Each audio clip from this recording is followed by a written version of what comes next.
Itu dah. Mẹ tu otomatik je.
I sincerely think that being or not being a leader is not a choice, because each of us are born and being tasked to be a leader one way or another.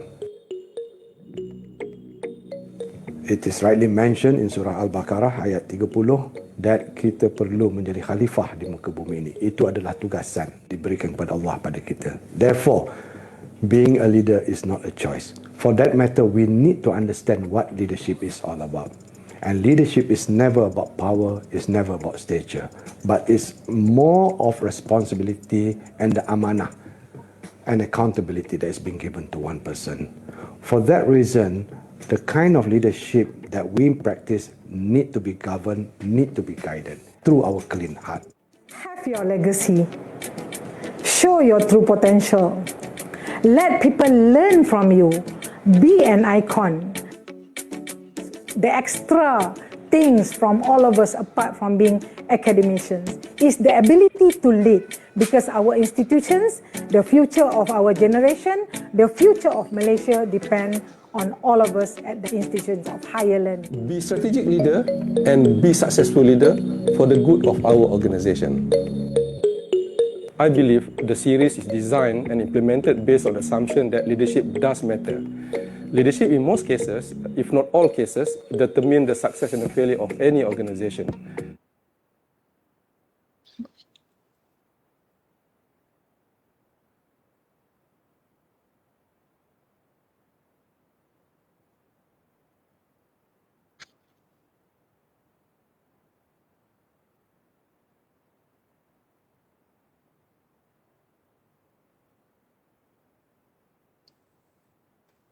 Akademi Kepimpinan Pendidikan Tinggi, or in short, AKEPT, is one of the agencies under Ministry of Higher Education that focuses in competencies and values development among leaders and future leaders of higher education. Many programs and modules have been designed to strengthen the competencies of leaders and future leaders. Meanwhile, the diverse group of speakers and trainers are invited and included to share their expertise, experiences, and knowledge. Apart from gaining valuable experience from great speakers, participants will also be able to build strategic networks through engagement from different institutions. Center for Leadership Development or in short CLD, is one of the centers under AKEPT organizational structure that plays a crucial role in designing and organizing leadership development program. The CLD leadership program is designed based on the AKEPT leadership competency model that has a lifespan of 2 to 3 years due to the changing demand and expectations of higher education. Programs organized under CLD are competency-based and organized in small groups of 30 to 40 participants as to allow for interaction and discussions to take place. There are 4 main categories, which are AKEPT Signature Program, AKEPT Smart Partnership Program, AKEPT Leadership Onboarding Program, and AKEPT Academic Leadership Program. These categories are to cater to a more structured and holistic approach in determining the contents of each and every program. The main objective of programs organized by CLD is to align with the competency model and strengthen competencies among incumbents of key positions in higher learning institutions. Academic Leadership Program comprises of 11 modules that are grouped into 3 domains, which are self-leadership, team or peer leadership, and organizational leadership.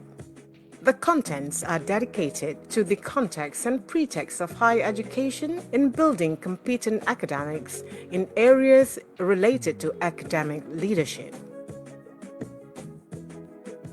The spirit of Academic Leadership Program is to understand the philosophy of being an academic leader who will eventually become public intellectuals or referred academics in the field of expertise. It is truly important for all academics to be exposed through sharing of experiences by renowned academics. We believe in storytelling, case study, intellectual discourse, experiential learning, and exchange of ideas as our approaches in promoting programs under Center for Leadership Development. Do join us at AKEPT as we will not just offer programs in our manual list, but the enriching and extended network that can be obtained from the sessions in which we have a blend of public as well as private universities participants. Shaping minds, building leaders is our principle, and our hope is all academic will be able to have the opportunity to be engaged with AKEPT in roles as speakers, facilitators, coaches, trainers, and participants.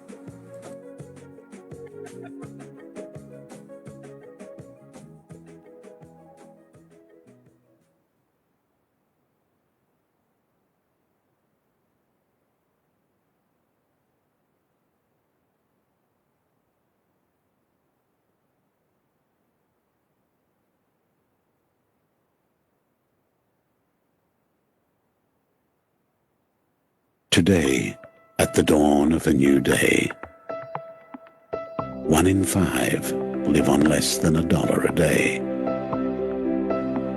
Where clean water is scarce,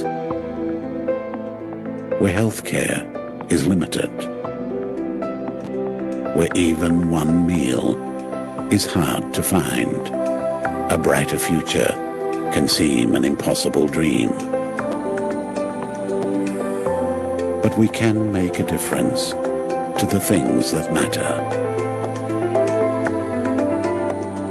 Today, I will make a difference.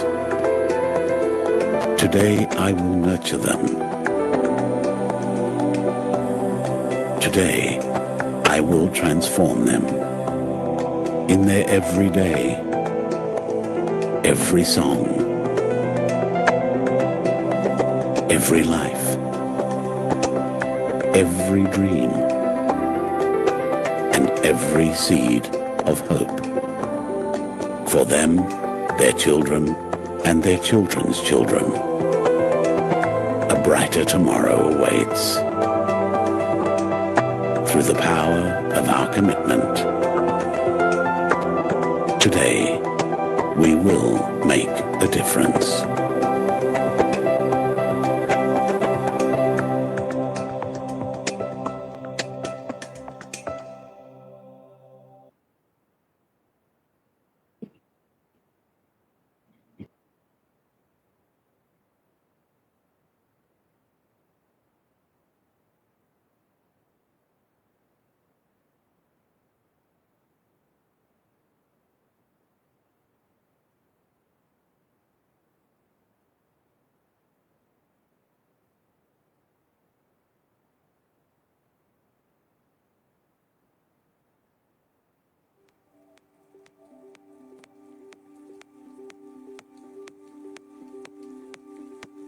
Good morning.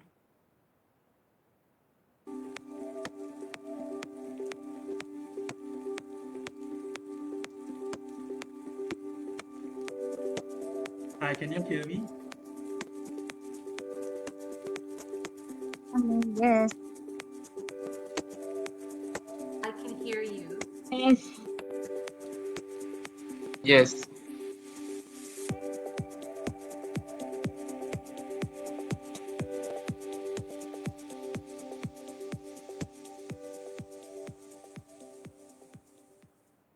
I sincerely think that being or not being a leader is not a choice, because each of us are born and being tasked to be a leader one way or another. It is rightly mentioned in Surah Al-Baqarah ayat 30 that kita perlu menjadi khalifah di muka bumi ini. Itu adalah tugasan diberikan kepada Allah pada kita. Therefore, being a leader is not a choice. For that matter, we need to understand what leadership is all about. And leadership is never about power, it's never about stature, but it's more of responsibility and the amanah and accountability that is being given to one person. For that reason, the kind of leadership that we practice need to be governed, need to be guided through our clean heart. Have your legacy. Show your true potential. Let people learn from you. Be an icon. The extra things from all of us, apart from being academicians, is the ability to lead, because our institutions, the future of our generation, the future of Malaysia depend on all of us at the institutions of higher learning. Be strategic leader and be successful leader for the good of our organization. I believe the series is designed and implemented based on the assumption that leadership does matter. Leadership in most cases, if not all cases, determine the success and the failure of any organization.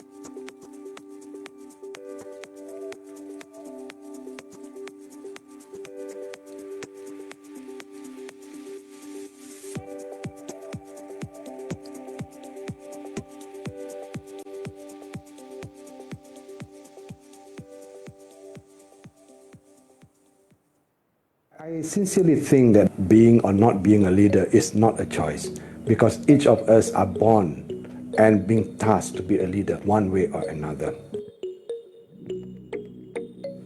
It is rightly mentioned in Surah Al-Baqarah ayat 30 that kita perlu menjadi khalifah di muka bumi ini. Itu adalah tugasan diberikan kepada Allah pada kita. Therefore, being a leader is not a choice. For that matter, we need to understand what leadership is all about. And leadership is never about power, it's never about stature, but it's more of responsibility and the amanah and accountability that is being given to one person. For that reason, the kind of leadership that we practice need to be governed, need to be guided through our clean heart. Have your legacy. Show your true potential. Let people learn from you. Be an icon. The extra things from all of us, apart from being academicians, is the ability to lead, because our institutions, the future of our generation, the future of Malaysia depend on all of us at the institutions of higher learning. Be strategic leader and be successful leader for the good of our organization. I believe the series is designed and implemented based on the assumption that leadership does matter. Leadership in most cases, if not all cases, determine the success and the failure of any organization.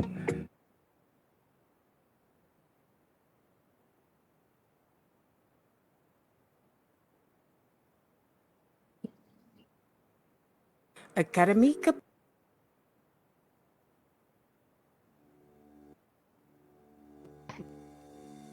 Hello, good morning everyone. I would like to remind all our participants to kindly switch off your microphone and video cam throughout our webinar today.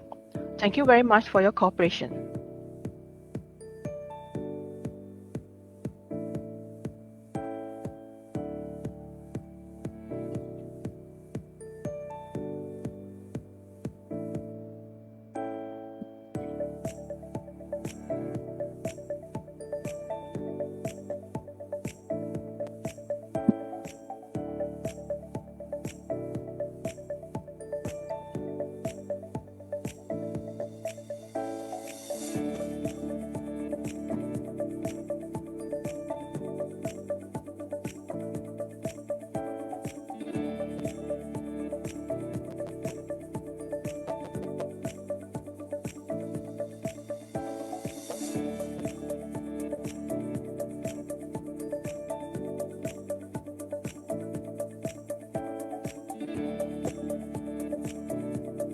Welcome to the International Webinar on Women in Higher Education, Advancing Leadership in a VUCA World, organized by the Higher Education Leadership Academy, AKEPT, School of Educational Studies, USM, National Higher Education Research Institute, and Universiti Sains Malaysia. A very good morning to the honorable speakers, distinguished guests, ladies and gentlemen. In conjunction with the International Women's Day 2022, today's webinar will be focusing on empowering the roles of the women leader in the higher education in this volatility, uncertainty, complexity, and ambiguity world. This webinar aims to explore the state of gap of the women leaders in Malaysia higher education institutions and to provide recommendations related to women in higher education in enhancing and supporting the National Women Policy, the Women Development Action Plan, Shared Prosperity Vision 2030, Rancangan Malaysia ke-12, and KPT Strategy Focus. Without further delay, I would like to invite the Honorable Datuk Professor Dr. Nasruddin bin Mohamad, the Director of Higher Education Learner Leadership Academy, Malaysia, to deliver the welcoming speech.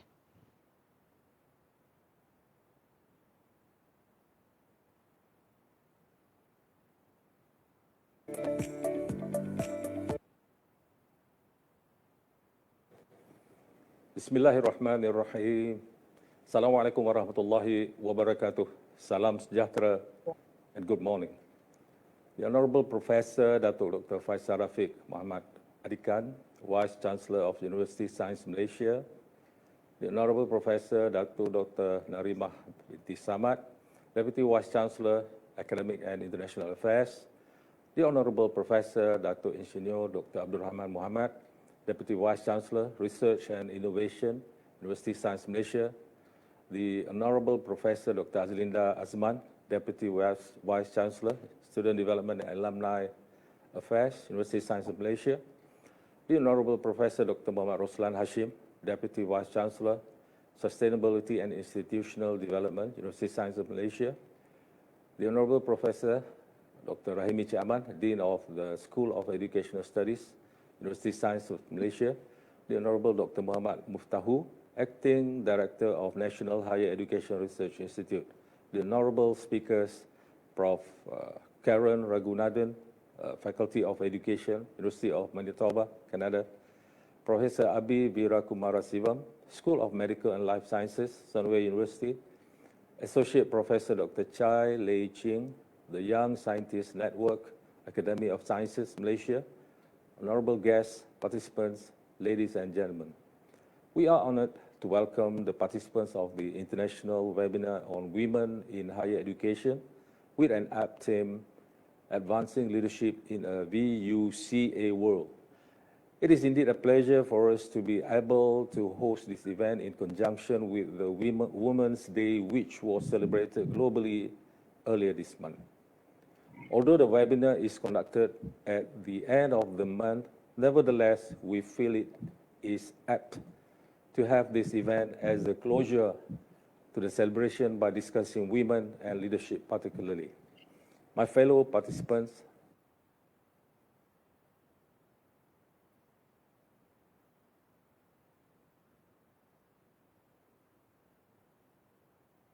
the International Webinar on Women in Higher Education is organized by Higher Education Leadership Academy, AKEPT, and hosted by the School of Educational Studies in collaboration with National Higher Education Research Centre, or IPPTN, Universiti Sains Malaysia. It is a significant forum that provides a platform for scholars, policymakers, researchers, academics, and administrators of institutions of higher education to share their knowledge, discuss, and debate on setting direction for the women leading the higher education in tandem with the VUCA or VUCA world. In elevating the roles of AKEPT as a leadership academy, we have conducted various types of leadership programs focusing on different groups of participants. It is believed that the programs offered will provide a platform for leaders from higher education institutions to gain knowledge from renowned experts and practitioners. It is through this kind of forum that the sharing of the leaders' insights will help the academic society to think of innovative inventions that will assist to enhance the higher education delivery to the community, particularly for women leaders.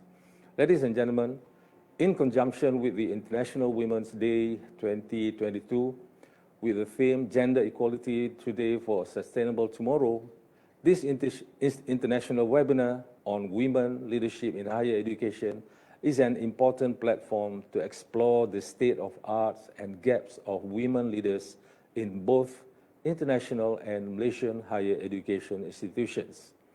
It is high time for us to shatter the age-long belief that women play secondary roles in the development and well-being of our country. In Malaysia, women constitute almost half of the country's population.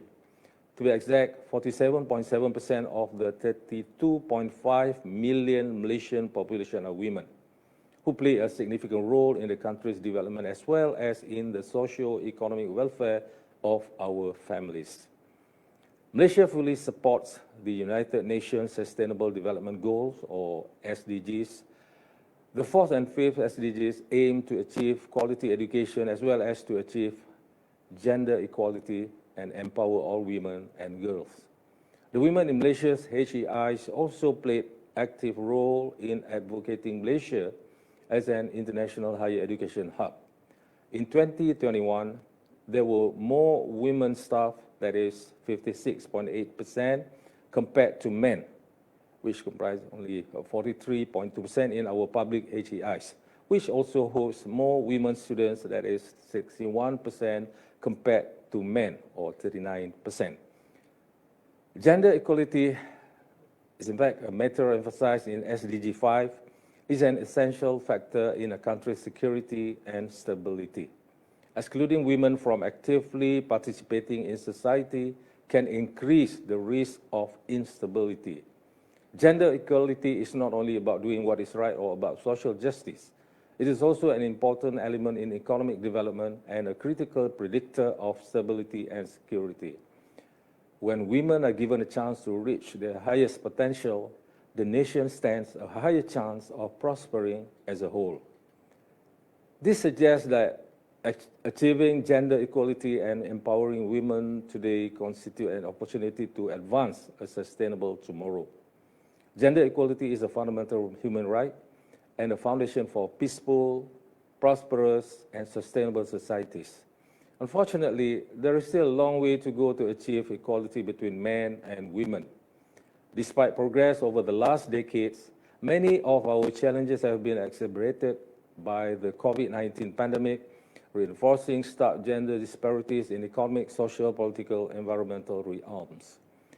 In the VUCA world, Leaders should be well equipped with the ability to pivot and respond to the dynamic landscape in which they are operating, including updating their knowledge and skills to meet and adapt to this new ever-changing environment. Leaders in higher education institutions are not exempted. While HEI players tend to improve the university performance and deliverables, it is time for women in HEIs to have a full grasp of the current situation to stay relevant and be empowered to face the challenges in the VUCA world. To develop their full potential and role in facing the VUCA environment, women should be given the opportunities to participate in various aspects of leadership in contributing impactful and sustainable changes to the nation's development. Besides, more emphasis should be placed on managing ambiguity, generating confidence and positive attitudes, maintaining the work management of ambiguity, generating confidence and positive attitudes, and maintaining the work-life balance. Hence, it is crucial to explore the current landscape, state of arts, gaps, and way forward of women leaders in Malaysian higher education institutions in positioning themselves as leaders of higher education in the VUCA world. This serves as the main agenda of this international webinar.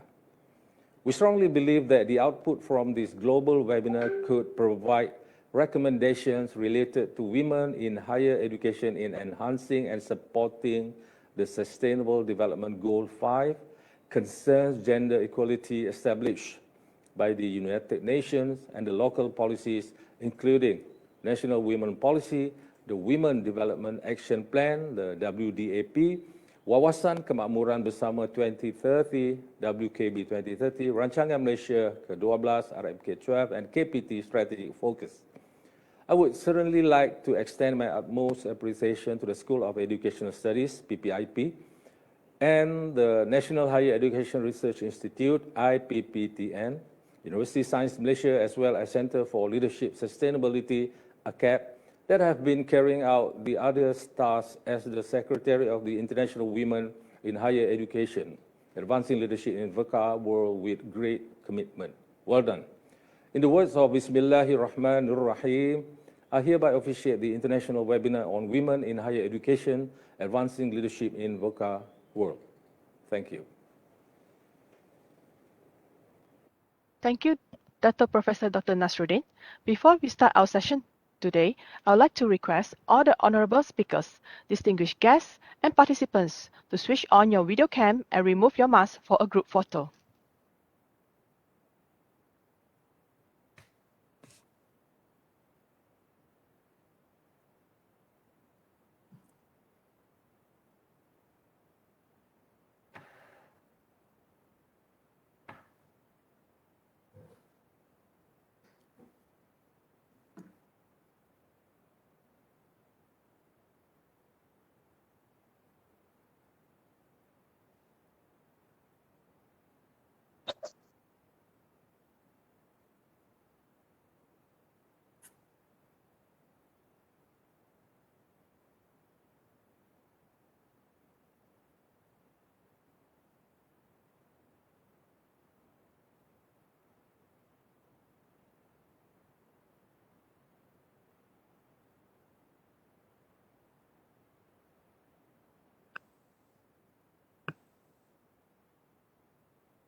Thank you, everyone. Next, I would like to introduce our moderator of the day, Associate Professor Dr. Wan Fatma Zuhara Wan Mustafa, the Director of Commonwealth Tertiary Education Facility Malaysia, who will be moderating the 3 sharing sessions for today. Okay, thank you, Dr. Amelia. Assalamualaikum and good morning. The Honorable Datuk Professor Dr. Nasruddin bin Muhammad, Director of Higher Education Leadership Academy, AKEPT Malaysia. Our respected speaker, Professor Dr. Karen Raghunathan, Professor Dr. Abi Verakumarassivam, and Dr. Chai Li Ching, the coordinator of the event, Dr. Chen Limi, distinguished guests, ladies and gentlemen. Okay, all right. I think without wasting any more time, I would like to call for our first respected speaker, Professor Karen Raghunathan. Okay, but first, please let me read her biography. Prof. Karen Raghunathan is a Dean of the Faculty of Education at the University of Manitoba, Fort Garry campus.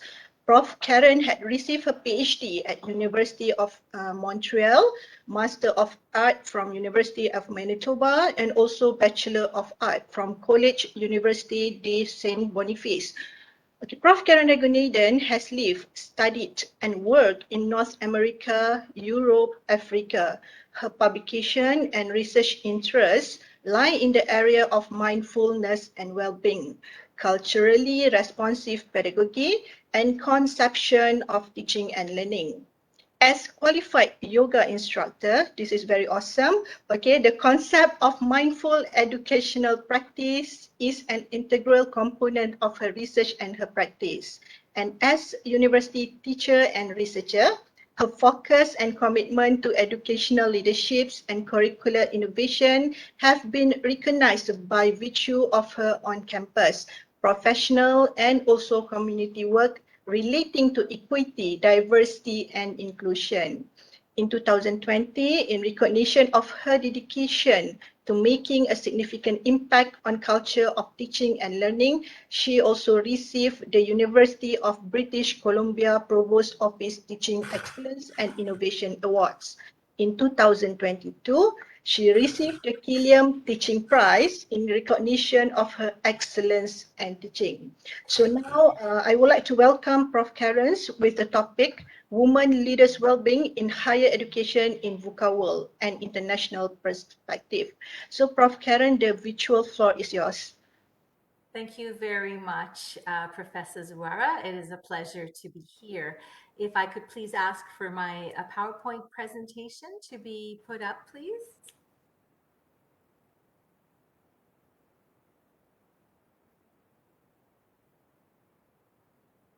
So I'm not quite able to see my PowerPoint. I'm just wondering if it's up. Oh, thank you very much. No rush. Take your time, everybody. Thank you. Yeah, so thank you for that very warm welcome, everybody. As indicated, my name is Karen Raghunathan. I am presently the Dean of the Faculty of Education at the University of Manitoba in Winnipeg, Manitoba, Canada. So I would like to, if you don't mind putting up my, changing the slide, please, the next slide. So I'd like to begin by beginning with a land acknowledgement. So here in Faculties of Education in Canada, it is customary after the release of the Truth and Reconciliation Commission to recognize the Indigenous lands upon which we live, we work, and we play. So I would like to begin by acknowledging that the University of Manitoba is on the lands of the Anishinabeg, the Cree, the Oji Cree, Dakota, Dene, and on the homeland of the Métis Nation. As we gather today to talk about leadership, about health, about well-being, particularly in a VUCA world, I think it's important to recognize that the years that we have experienced are unlike any others. We have dealt as a global society with a pandemic, with uncertainty, with anxiety, and an overwhelming amount of information being thrown at us, a very real climate crisis, the instability of economic and political powers, and an invasion of the Ukraine most recently. Further, on May 25th, 2022, this will mark the second year has passed since the fateful killing of George Floyd. Many conversations and changes have taken place since that time, but we still have so much further to go. All of these events have fueled the emergence of a VUCA world, where anti-racist discourses and grassroots movements calling all of us to engage responsibly, respectfully, and inclusively with one another. And this is still our challenge. I would say that we have proven that we can come together globally, we've inspired one another, and that we can work together. For example, in January 2020, after isolating the COVID-19 virus from patients, Chinese scientists posted online its genetic sequence. And in particular, Dr. Li Wenliang from Wuhan was hailed as a hero for sounding the alarm about the coronavirus in the early days. And thanks to his efforts, pharmaceutical companies like Pfizer Biotech and Moderna, who work with mRNA platform, don't need the virus to create a vaccine. They simply need a computer, a program that tells scientists what to pull together. So as we consider the future of our world, our VUCA world, we know that thanks to global scientific connections, we are able to make and to work together in a sustainable, healthy manner. I also want to say that this acknowledgement, as we begin the land acknowledgement and contextualize land acknowledgements, also provides me a chance to just simply reflect on the ancestral territories of the lands upon whom I live, work, and play. Next slide, please. So I'm here today to talk about VUCA, about leadership, and about well-being. For those of you who are not aware, VUCA, of course, is an acronym that was first used in 1987 in leadership theory in particular. And of course, the acronym reflects volatility, uncertainty, complexity, and ambiguity. It has now subsequently taken root and has emerged, for example, in strategic leadership programs such as yours, and is applied to a wide range of educational initiatives.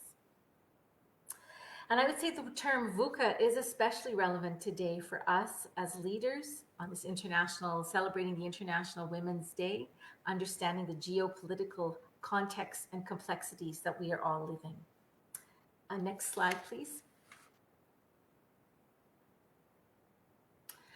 So I'd like to share a little bit about myself. As I've said, I am a former professor at the University of British Columbia.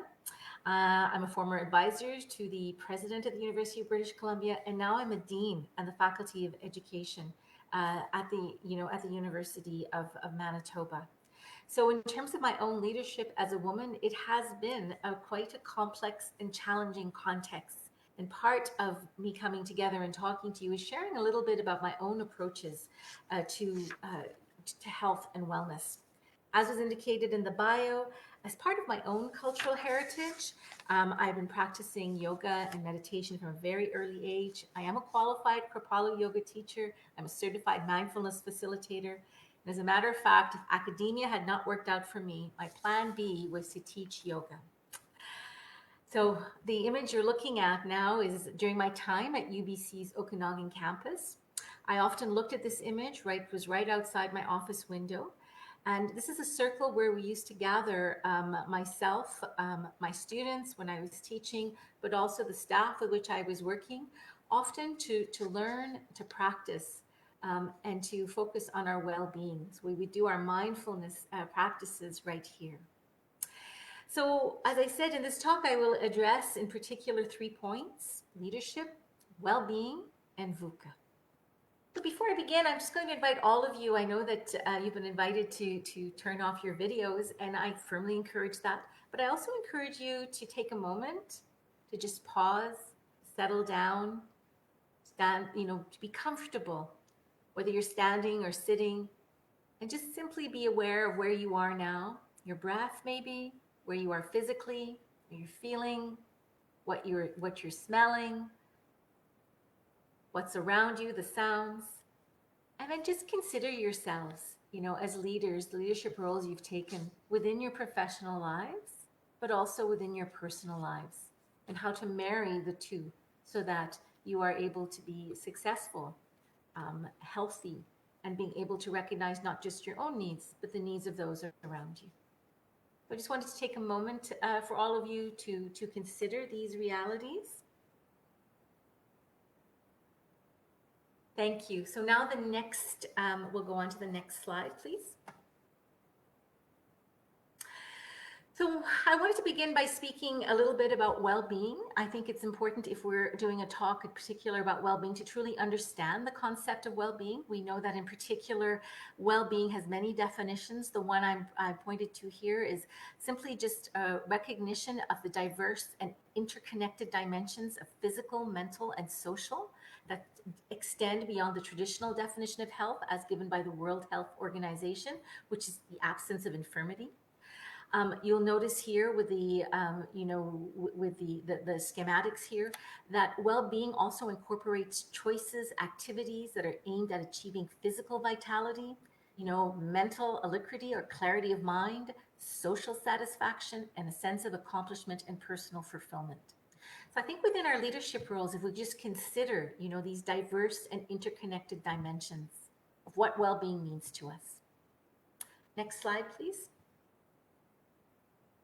So we do know, for example, that the consideration of well-being is really anchored in 3 subdisciplines in psychology. So developmental psychology, which takes into consideration the well-being in terms of growth across a lifespan.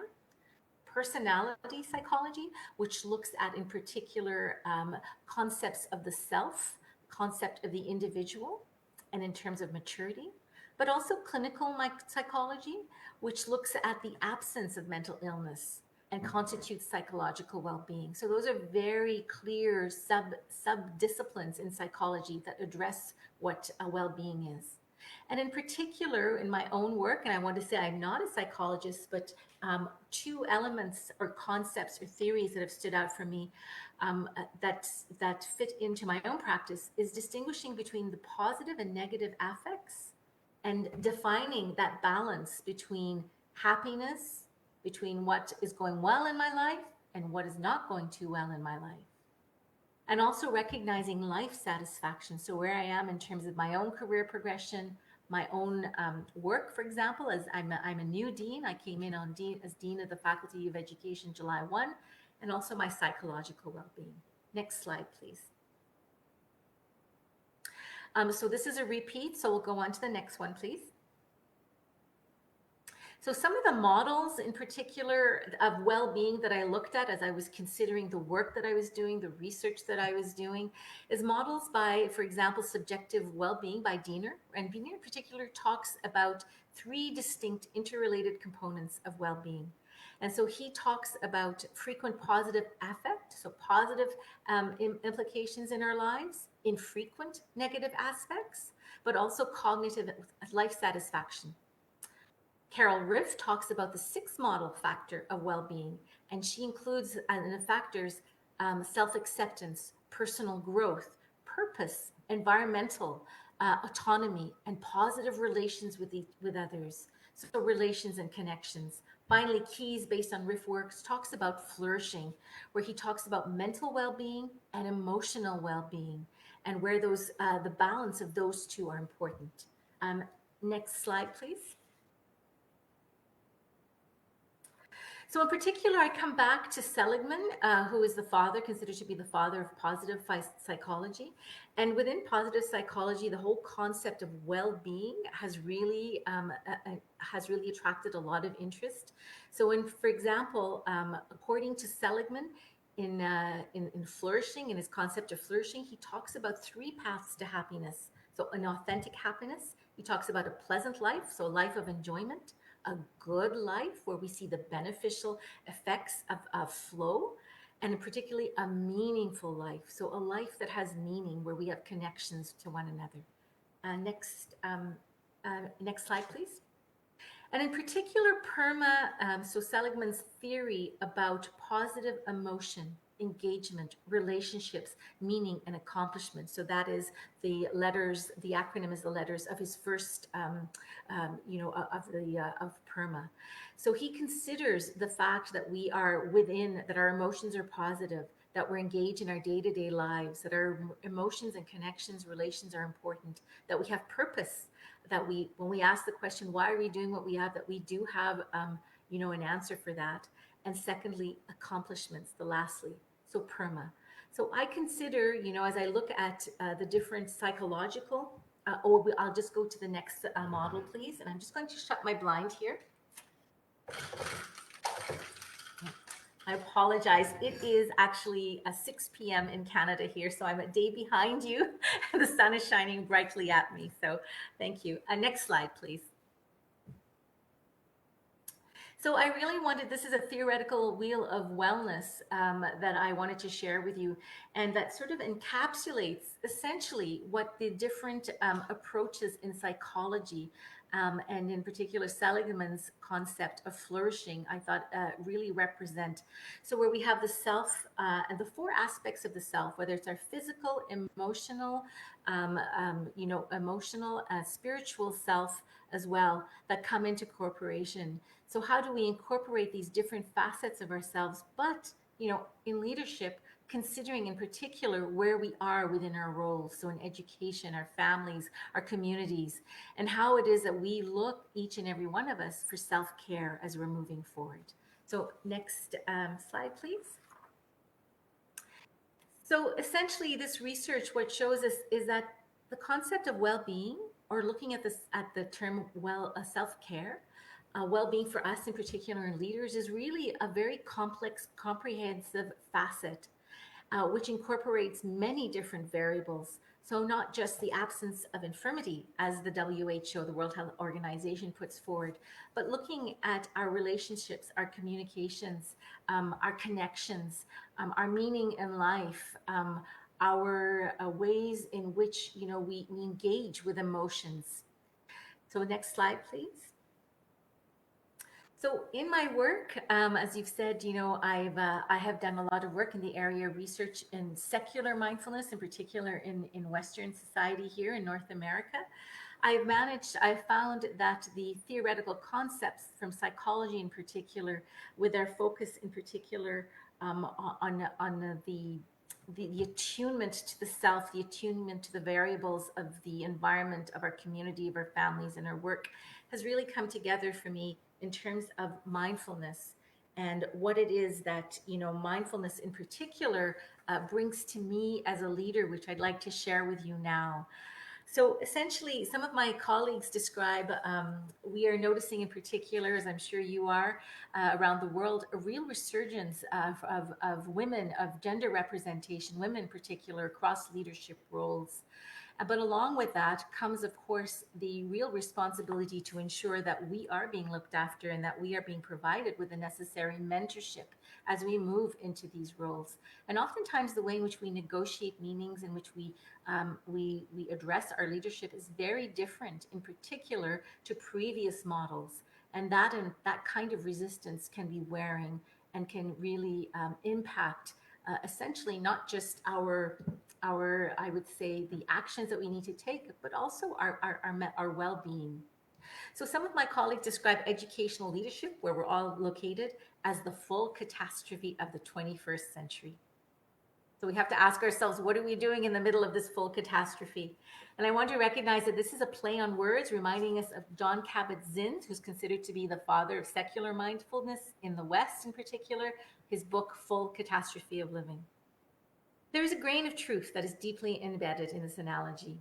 In particular, as we try to find a sense of calmness in these times of uncertainty, the simple act of pausing, of just taking a breath, of noticing in particular, and just bringing our attention to one thing and one thing at a time, may offer us just a respite, just a moment to be able to gather our thoughts and to think in a responsive way. So I just want us to look at essentially what are some of the definitions that we see of mindfulness. In particular, here I'm looking at Ellen Langer's on my left-hand side, the first definition. So according to Langer, who's an educational psychologist from the University of Harvard, mindfulness is a flexible state of mind, which involves the creation of new categories, an openness to new information, and awareness of more than one perspective. You move down, the Soloway, Poulin, and McKenzie definition, it's something that strengthens one's capacity to pay attention non-judgmentally to one's thoughts, feelings, and body sensation, thus enabling a more skillful response to life's challenges. Kabat-Zinn 2013, it is an awareness that emerges through paying attention on purpose in the present moment and non-judgmentally to the unfolding experience of the moment. And lastly, Albrecht and Cohen, it is the new natural human capacity which involves observing, participating, and accepting each of life's moments from a state of equilibrium and of loving kindness. So if we consider those definitions, the flexible state of mind, a skillful response to life's challenges, paying attention, noticing, observing, participating, and finding a balance, you'll see that there are many concepts or ideas that can be taken and can be used, in our own practices of leadership. Next slide, please. So in particular, the work that I've been doing, not just in leadership, has really been also related to developing mindfulness, so the act of noticing, of not judging, of responding. Mindfulness is a disposition. So creating an open and calm receptivity along with a realistic attitude about longhand opinions, assumptions, and by that I mean ways of being and ways of doing, biases maybe towards the self and others. Maybe adopting this kind of a disposition can create a supportive, a calming, and non-reacting environments where we all engage in capacities of unlearning and relearning, and where we foster in novel ways well-being, our own concept and individual approaches to well-being. Next slide, please. So I do recognize, of course, that the mindfulness practices that I am addressing here in particular do actually emanate from contemplative practices. I think that is a very important consideration as we're moving forward. I know in particular, according to the Canadian Charter of Human Rights here in Canada, as we are teaching, we are very limited in terms of bringing forward any kind of spiritual beliefs or traditions. So oftentimes we are caught within the concept of contemplative pedagogy and contemplative practices. But I also think that despite the fact that in the West that these contemplative pedagogy seems to be relatively new, that we really do have to recognize that these are traditions that are integral to Eastern, Western, and indigenous ways of being and cultures as well. We do see that in the literature, some of the earliest references to mindfulness can be found in Buddhist and in Hindu traditions, with a focus on seeking spiritual enlightenment. And while each of these traditions have their own specific approach to contemplation, their commonality lies in the transformational impact, essentially, of focused awareness, of being aware.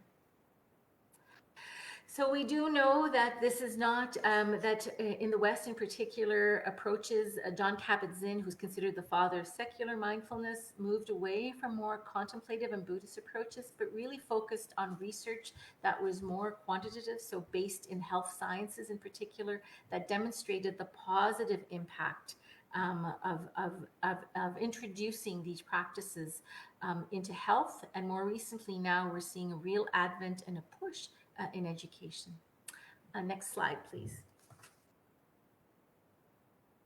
So how would that impact us in particular in regards to well-being? Well, based on the, I would say, the plethora of studies that we have seen, we've seen that oftentimes mindfulness practices have been associated with positive outcomes relating to emotions, relating to attention, and also a subjective sense of well-being. And if we go back to the theories that we saw, in psychology, we saw that that conception of subjective well-being is so very important, as we consider the paths, our academic and our professional paths that we are taking.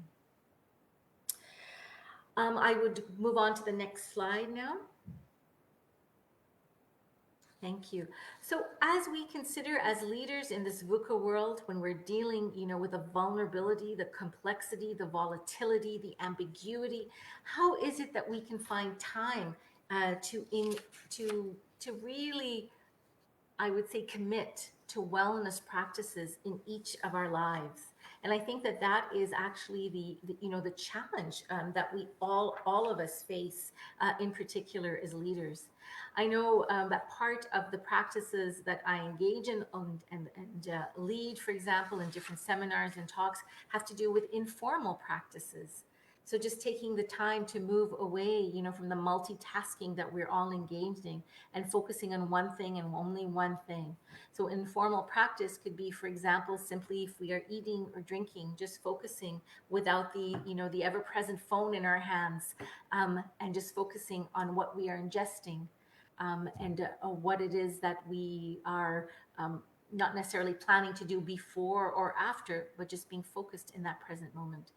More formal practices, of course, include whether they be mindful meditation or maybe a physical activity, and that could be done, of course, in a number of and variety of ways. Next session, please. Next slide. Another important component that has come to my attention in the work that I've done is the concept of relational mindfulness.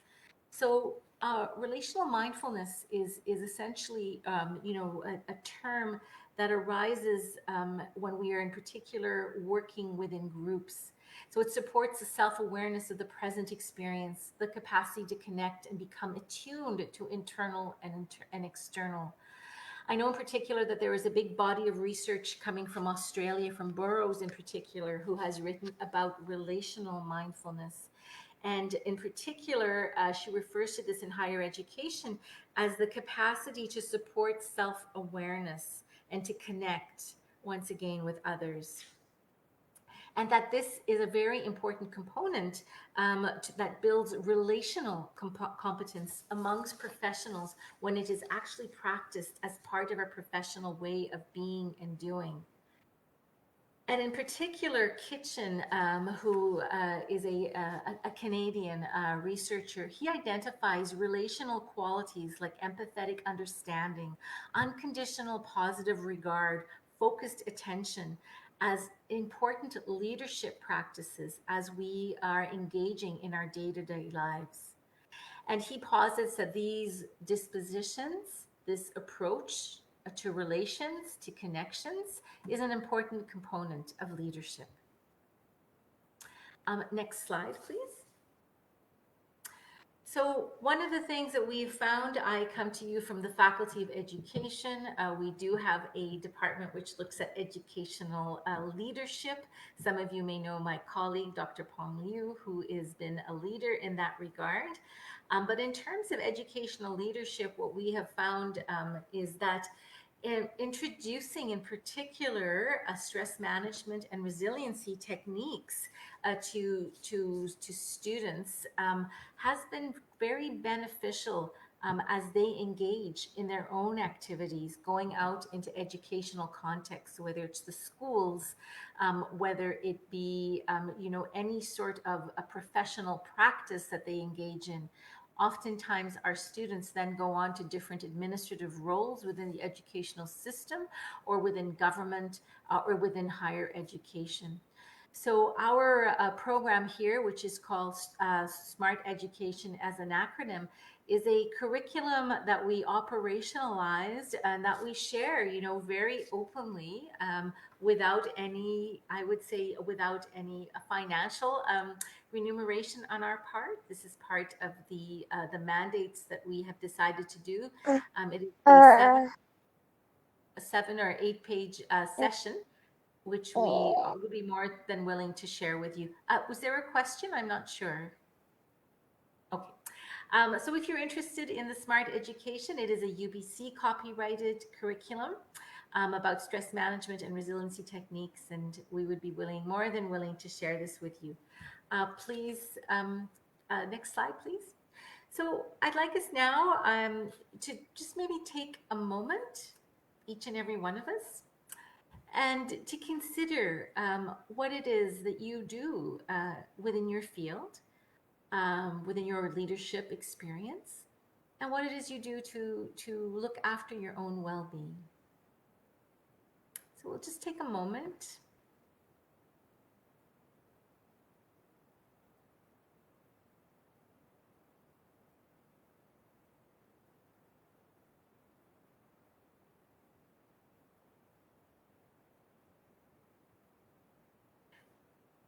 Next slide, please.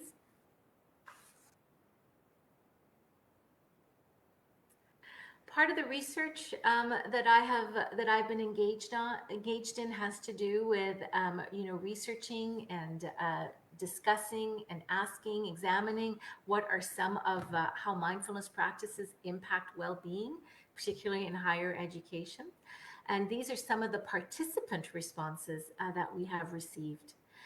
Slowing down the mind, the body, allowing yourself to appreciate the small things. And this is after the Smart Education curriculum, the program that we had engaged in. Being more aware, reminding me to take a pause, be more non-reactive, being able to refocus.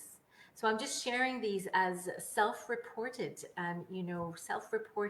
comments from the research that I have been engaged in. Next slide, please.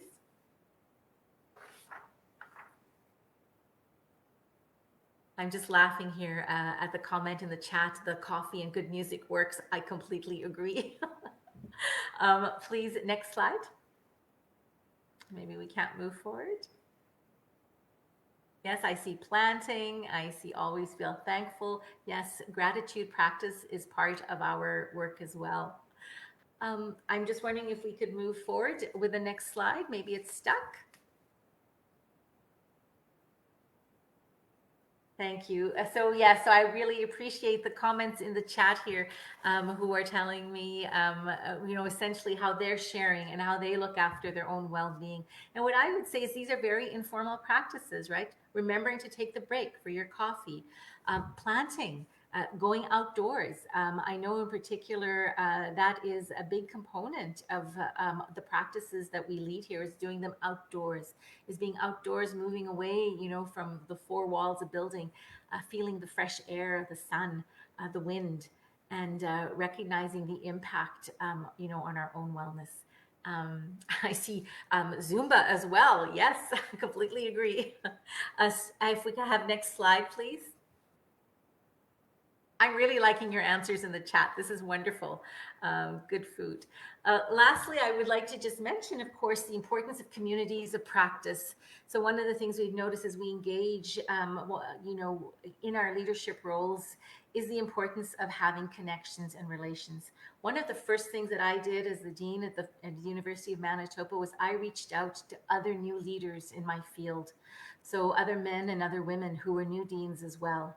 And to this day, we still meet on a regular basis as communities of practice. So sharing our issues, sharing the solutions, sharing policies and practices. And I would have to say that those communities of practices that we have had together have really helped make my well-being truly more achievable, and understanding that I have that support. I find oftentimes as leaders, we tend to be isolated. We, of course, if we're leaders, we don't have that same relationship or friendship relationships that we would have with colleagues. And we tend to be isolated, in our own offices. So reaching out and finding those individuals who support us is of utmost importance. Next slide, please. I would say, of course, that we are all facing challenges, as women, as leaders in particular, coming back to the whole concept of VUCA, the volatile, uncertainty, ambiguous world that we live in.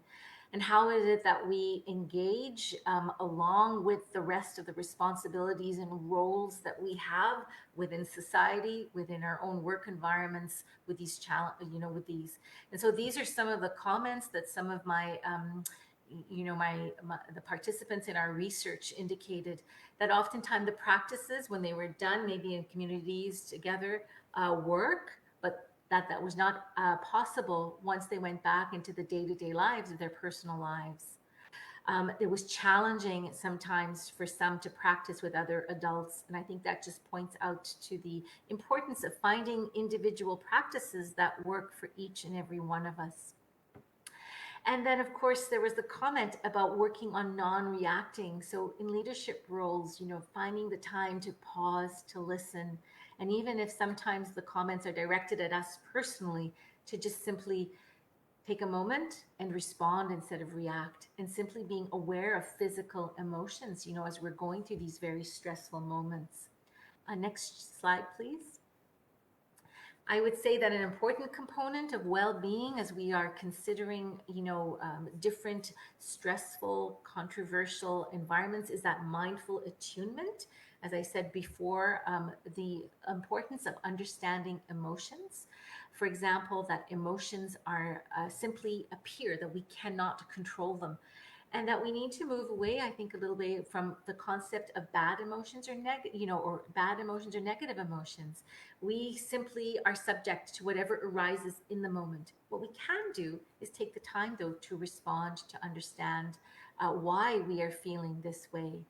And I think part of it is also understanding our physical reactions, our shortness of breath when we're under stressful situations, when we feel as if we're being attacked and we go on the defensive. Definitely heart palpitations, clamminess of the hands. So coming to understand when we are feeling, these physical sensations, these high emotions, how do we get to a point where we look at how we can be better attuned, right, with our internal and external experiences, and how we can moderate those behaviors so that we model good leadership, but also support our well-being. Next slide, please. So I think this is the big question for us. How is it that we can ensure long-term sustainability to our wellness practices? I think that within the context, I recognize I'm talking to a global audience here, and I really appreciate, yes, I see some questions here. Really appreciate the different contexts that we're in. I have a question here about long-term, how to find the balance between work, family, and personal life. I would say that it is an ongoing challenge, but that I do, and I'm sharing this with you, whether it's my cup of coffee first thing in the morning. I'm an early riser. I'm up at 5 a.m. I have my coffee on my own. Sometimes the sun hasn't risen, sometimes it has, and I enjoy that moment. I also am a very, very dedicated yoga and meditation practitioner, and I will take an hour, whether it's at the end of my day. It's always the same hour, so it's kind of odd, but I like to do that between 4 and 5 o'clock in the afternoon. So that is my time that I'm able to rearrange my schedule so that I can have that time. And I agree, the other best stress is in nature, is in the seaside, the jungle, the mountaintops, being outdoors. Next slide, please. Another important consideration is equity, diversity, and inclusion. So understanding the models that we use in terms to ensure our well-being are also ways and habits of mind and ways of being and doing that ensure the inclusion of all voices. So especially as leaders, we tend to listen, or we tend to be very fixated on the voices that speak the loudest.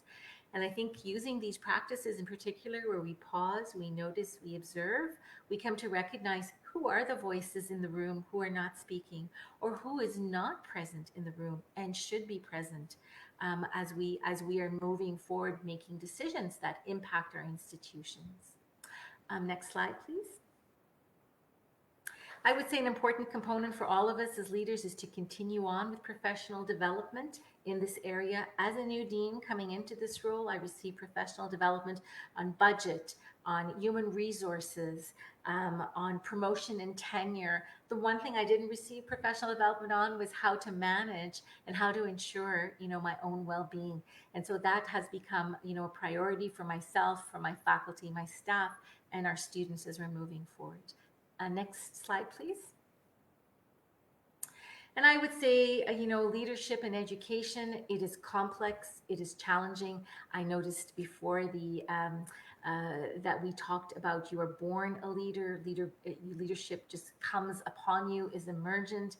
And I would say, yes, there's absolutely, a grain of truth in that. But for those of us who want to stay in leadership, we truly do have to find ways in which we survive leadership. So I look forward to hearing from you in the question and answer period about how we are surviving leadership in these times. And next slide, please.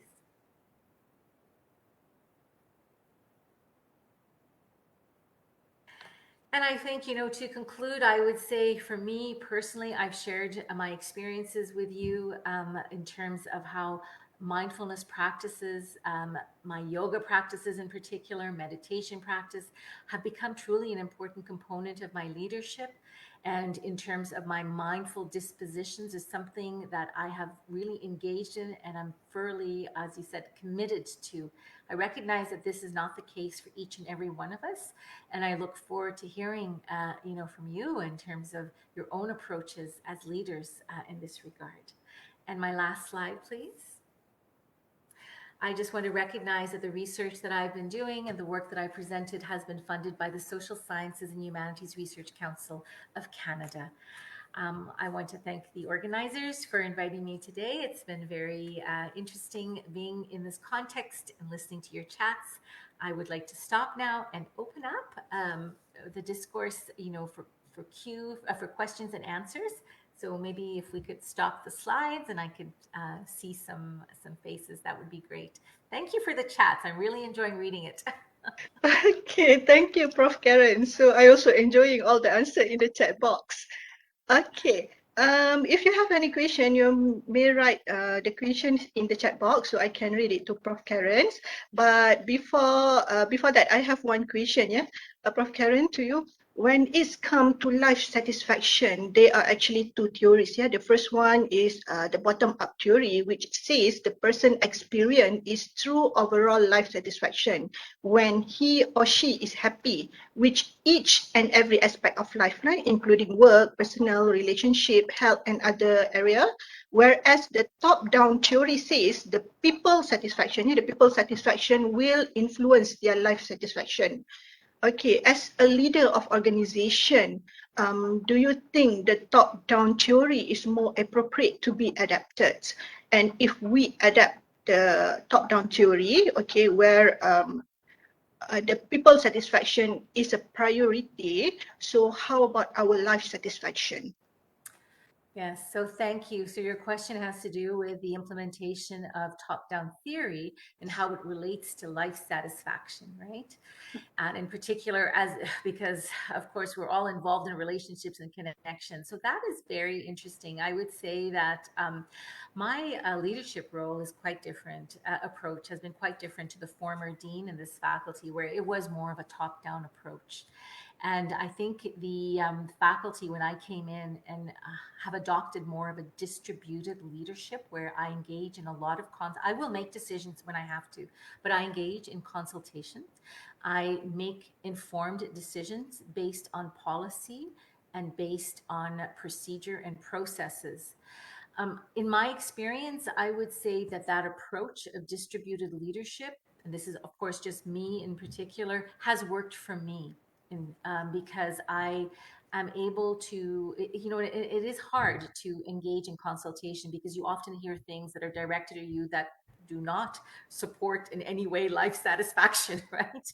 Because there are harsh criticisms. When you engage in a consultative process as opposed to top down, then you need to be ready to listen to all opinions, and not everybody agrees with you. So I think once again, life satisfaction to me, it has to do with sort of moving away. I just notice, I observe. I don't judge individuals when they make comments about me or the leadership or the initiatives as much as I can. I will honestly say the breaks that I give myself, when I walk away from my office, whether it's coffee or doing my own practices, is helpful. I hope that answered your question.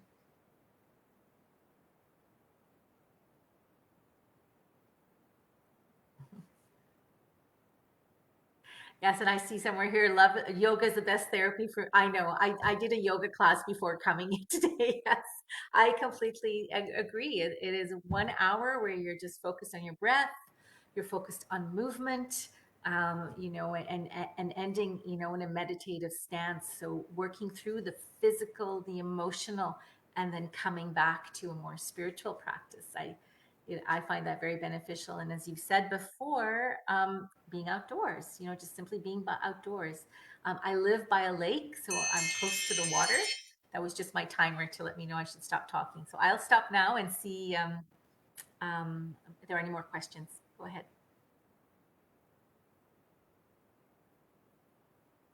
Okay, so there is one, yes. Do you want me to answer the question in the chat or?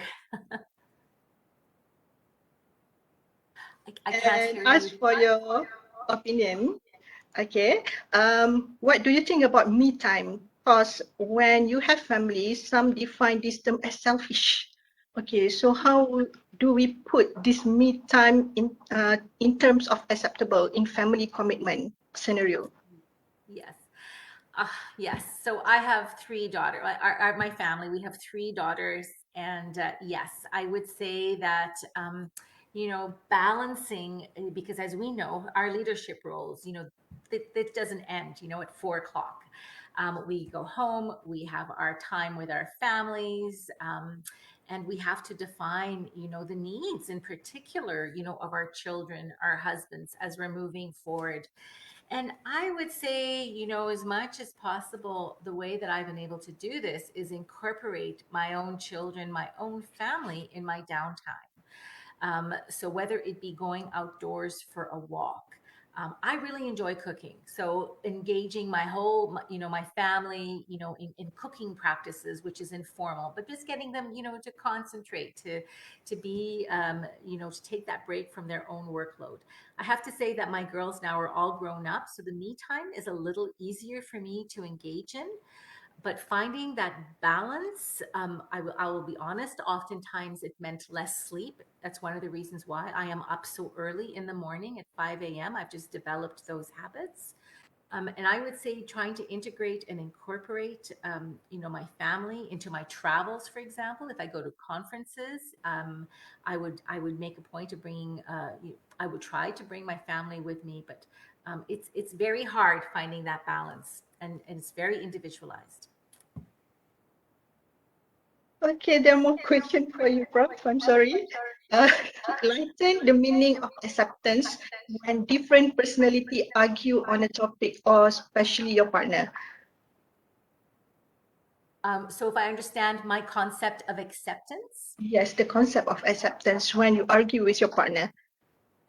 Yes, yes. So my stance, yes, is really to listen, to be consultative. So I always do accept what the individual is saying. I will say, yes, thank you for that. Even if I don't agree right away, I will say, well, I probably do not have all of the information present. And so my stance has been to listen to these perspectives, accept what I'm hearing, and then go back and make an informed decision. But at issue is I have to justify that decision. After I've listened and I've heard the perspectives. And I often do that in writing. I will document everything that I have heard, that I have seen, and then prior to making a decision, explain why this is occurring. Now, what that means is that not everybody is happy with the decision that is made, but the fact that there is a rationale and a justification that accompanies usually the decision has helped. And also we also engage in a policy, in a process where we renew policies every 3 to 5 years, or decisions every 3 to 5 years. So making sure that the decision that was made, let's say, today, March 31st, 2022, may not be applicable, March 31st, 2023 or 2024. So. Okay, there's another question from Dr. Tian. How about the state of art of women leaders' well-being from an international perspective? Yes, I would say that as women, we are very aware of our time constraints, and of the many heavy responsibilities that we have had to undertake in institutions in particular. And also the fact that, the way that we are engaging with one another in some cases is very new. I think I found it interesting that, on International Women's Day, that one of the things I've noticed here in Canada is, I am a full professor, but there are very few women who are full professors in Canada. Only 30%, and that's across the nation, are full professors. There's even less female representation in senior administrative roles, and by that I mean deans. provosts, and presidents. Across Canada, there's only been 1 or 2 female presidents who have sat over the course of the last, who sat as the presidency of universities. So what does that mean for us, the state-of-the-art women's well-being? It means that we are still working on what well-being means to us, because the structures that are in pathways that are in place tend to be very male-oriented and male-dominated. And so I think as we sit in these new positions, that it is going to be up to us to define how we are engaging in well-being. So I'll give you a personal example. I'm going to a meeting next week in Montreal for the deans, Canadian Deans of Education. We have reached out as women deans, and we are going to, we have our own sessions that we're engaging in for professional development, conflict resolution in particular, so how to deal with those very personal attacks, and also looking at how we are engaging in our own well-being, like what are we doing, personally. So, and I would come back to communities of practice. We should, if we have people we can reach out to in particular with whom we can share and give us advice. I'll stop there. Okay, Prof. Karen, I think no more question from the participants, but I still have another question for you. Do you want to answer it? Go ahead, yes. Okay, this is about what we call it work burnout. Okay, because sometimes we have work burnout when we have too many responsibility, which leads to frustration sometimes, okay? And we try to do our best, but other people don't see it's not the best you can do. Okay, so what can we do to help ourselves in this kind of situation? I always come back to the clinical, psychological, sort of more scientific definitions of well-being, right? And so I think the ability to recognize physically, emotionally, mentally, and maybe even, spiritually, what is going on in it with ourselves. And that's always a first sign. Usually the first sign of stress is physical, right? So it's lack of sleep, lack of no appetite, a sense of withdrawal, and then of course the emotional impact, so the low levels of energy, negative affects, as we've seen in the literature, so feelings of anxiety, for example, maybe despair, not being able to find joy in the day-to-day lives. And then lastly, of course, we see as I've said, the physical impact, getting sick. Often we carry our stress, in our lower backs, for example. I would say in the society that we're living in, it is endemic. Back issues are endemic because a lot of our stress is carried within our bodies. Also digestive issues, not being able to eat properly, to digest our food properly. So those are signs, right?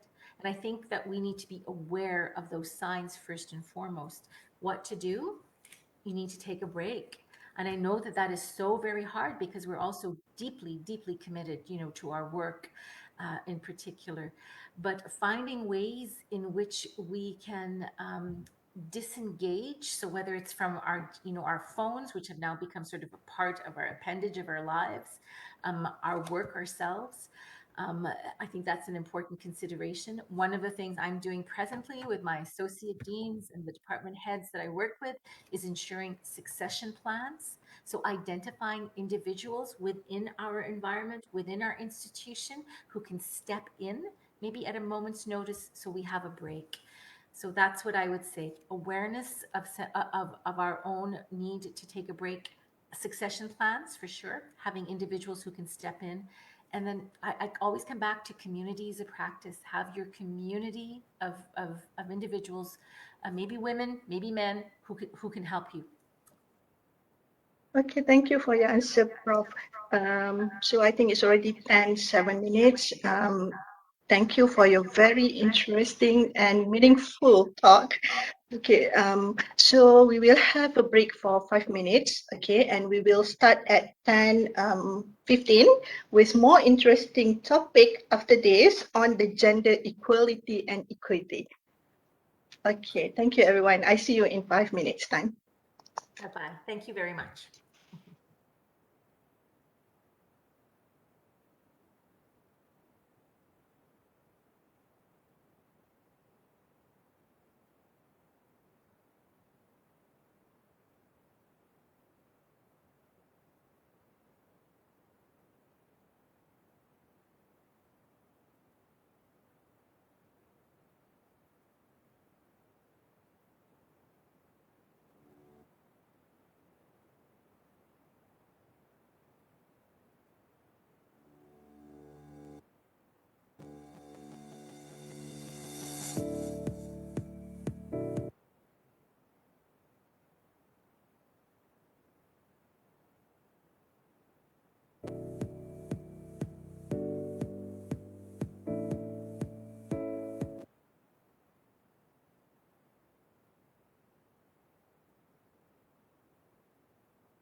Okay, welcome back everyone. So we will proceed for our second talk. Okay, our second speaker is Professor Abi Verakumarasivam with the title of Times to Man Up, Gender Equity and Equality and Higher Education in Leaderships. But before we proceed, I would like to read the biography of Prof. Abi. Prof. Abi is a Dean of School of Medical and Life Sciences at Sunway University. He is actually the Cambridge-trained geneticist, educator, and also science communicator. His research is genetics involved the elucidation of component of the regulatory pathway that drive tumor recurrence and invasion, as well as dissecting Asian genetic variations that confer difference in disease risk and response to therapy. In recognition of his achievement, he has been awarded multiple awards, including the National Cancer Council Malaysia Cancer Research Award, the Merdeka Award Grant, and Jean Tillis. In 2016, he became the first Asian to be crowned as the best science communicator at the International Film Lab Final at the Cheltenham's Science Festival, United Kingdom. He is currently the co-chair of the Asian Young Scientist Network, which represents top young scientists in the region, who not only demonstrated academic excellence, but also contribute towards nation building through STEM promotion and advocacy. He also currently chairs the International Network for Government Science Advice Asia, which aims to support the use of scientific evidence in informing policy at all levels of government, including pandemic crisis responses. He also sits on various national and regional science and educational policy committee and has co-authored various policy papers and reports. He also co-initiated and led Malaysia's first nationwide program on responsible conduct of research to create awareness and also educate the Malaysian scientific community on the importance of research integrity. Prof. Abi truly believes that the greatest healthcare challenge facing us in the 21st century can only be addressed through an interdisciplinary approach that promotes effective communication and policies that support the translation of scientific discovery and enable technology to improve the quality of life and promote social justice. Therefore, I welcome Prof. Abi today with the very interesting topics. So the virtual floor is yours, Prof. Abi. Thank you very much, Dr. Wan Fatma. Let me try and get my slides to share. Can everyone see my slides? Yes. Okay, great. Thank you. So first of all, I'd like to apologize for the very long introduction. Please, the next time around, I need to be reminded that I should write something a lot shorter. But as you can see, as a man, I obviously don't have the same imposter syndrome to actually brag about all my achievements, which really are not individual achievements, but a collective one.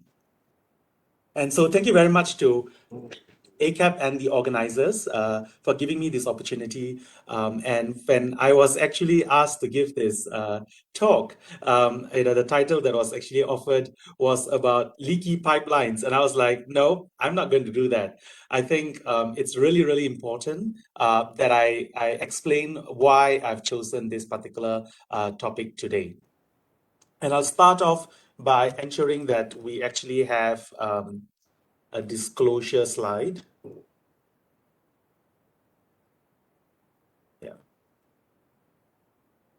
First of all, I categorically want to say this, that I'm not an authority on gender studies, and I will not pretend to fully understand what it means to be a woman and one in higher education. My qualified success is certainly, first of all, qualified. There's still a lot of things that I think I need to achieve before, I can be considered as actually achieving my true potential. Really, a lot of what I've done so far has been truly a result of amazing men and women who have nurtured, educated, trusted, and provided me with the opportunities to discover myself and my purpose. And my sharing is a really personal one. And I want to make sure that I'm not pretending that my experience is something that's going to resonate with everyone all the time. But it also reflects the heterogeneity that exists, both in the context of the experiences, the perspectives, our own attitudes, behavior, and also understanding that these attitudes and behaviors that we have on this topic and many other topics aren't universal, are not constant. They are really context, topological, temporally, really very situationally dependent. And so it's really meant to be a self-reflection and a critique of our personal and collective social and professional responsibilities. And this is exactly the kind of, I guess, spirit in which I agreed to do this particular topic.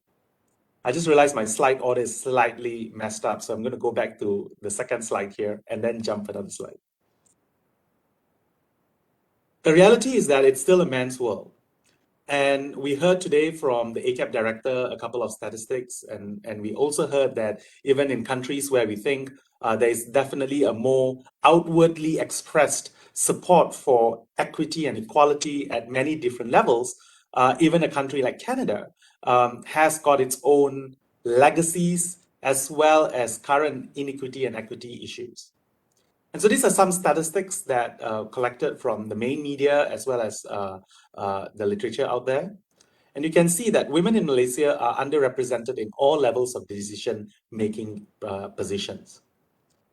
Yes, progress is constantly being made, but we have to admit that we still have not reached the desired state. 6.5% of company board chairs are women, and only 24% of board seats are held by women. 3.7% of company CEOs are women. 33 or 14.9% of elected representatives in the parliament are women. Of course, that's always changing, but never significantly in terms of the number of women. And only 12.9% of the cabinet ministers, both ministers and deputy ministers in the current administration, are women. And of course, with the recent elections, it was, I know when I read the headlines, the Johor Menteri Besar, Dato' On Hafiz Ghazi, talked about the new lineup is also, it includes those from various races and took into account of the gender balance, which reflects the true face of Johor. And so I was really excited. I wanted to see that exco and how that exco looked. And this is it. This is what our leaders think gender balance is. And I'm not denigrating our Johor Menteri Besar, because I think this is perhaps quite representative towards all the excos that are actually out there, all the different, and it's also corporate Malaysia and higher education Malaysia. If we think that this is gender balance, and remember this, that we elect our representatives, and that's the pool in which they can actually choose from too. Perhaps we should be introspectively asking ourselves. In the context of higher education, I think we heard the director of AKEPT, and I'll actually present a snippet of that data earlier, that there are now more female lecturers than male lecturers. And I think this is reflected from the fact that public higher education institutions especially have had a larger female enrollment, up to 61.1%. In fact, when the newspapers got hold of this news, they called the lost boys, examining the lost boys. In the private institutions, you also see that, but it's not exactly the same. And I think it's really, really an interesting disparity there of almost 10%. And what is it that the public and private higher educations are doing, or the kind of access that's actually resulting in such varied differentiation? And so this was the data that was presented by the director earlier, that now there is a higher percentage of academic staff in higher education. And so if that's the case, then has gender equality really achieved?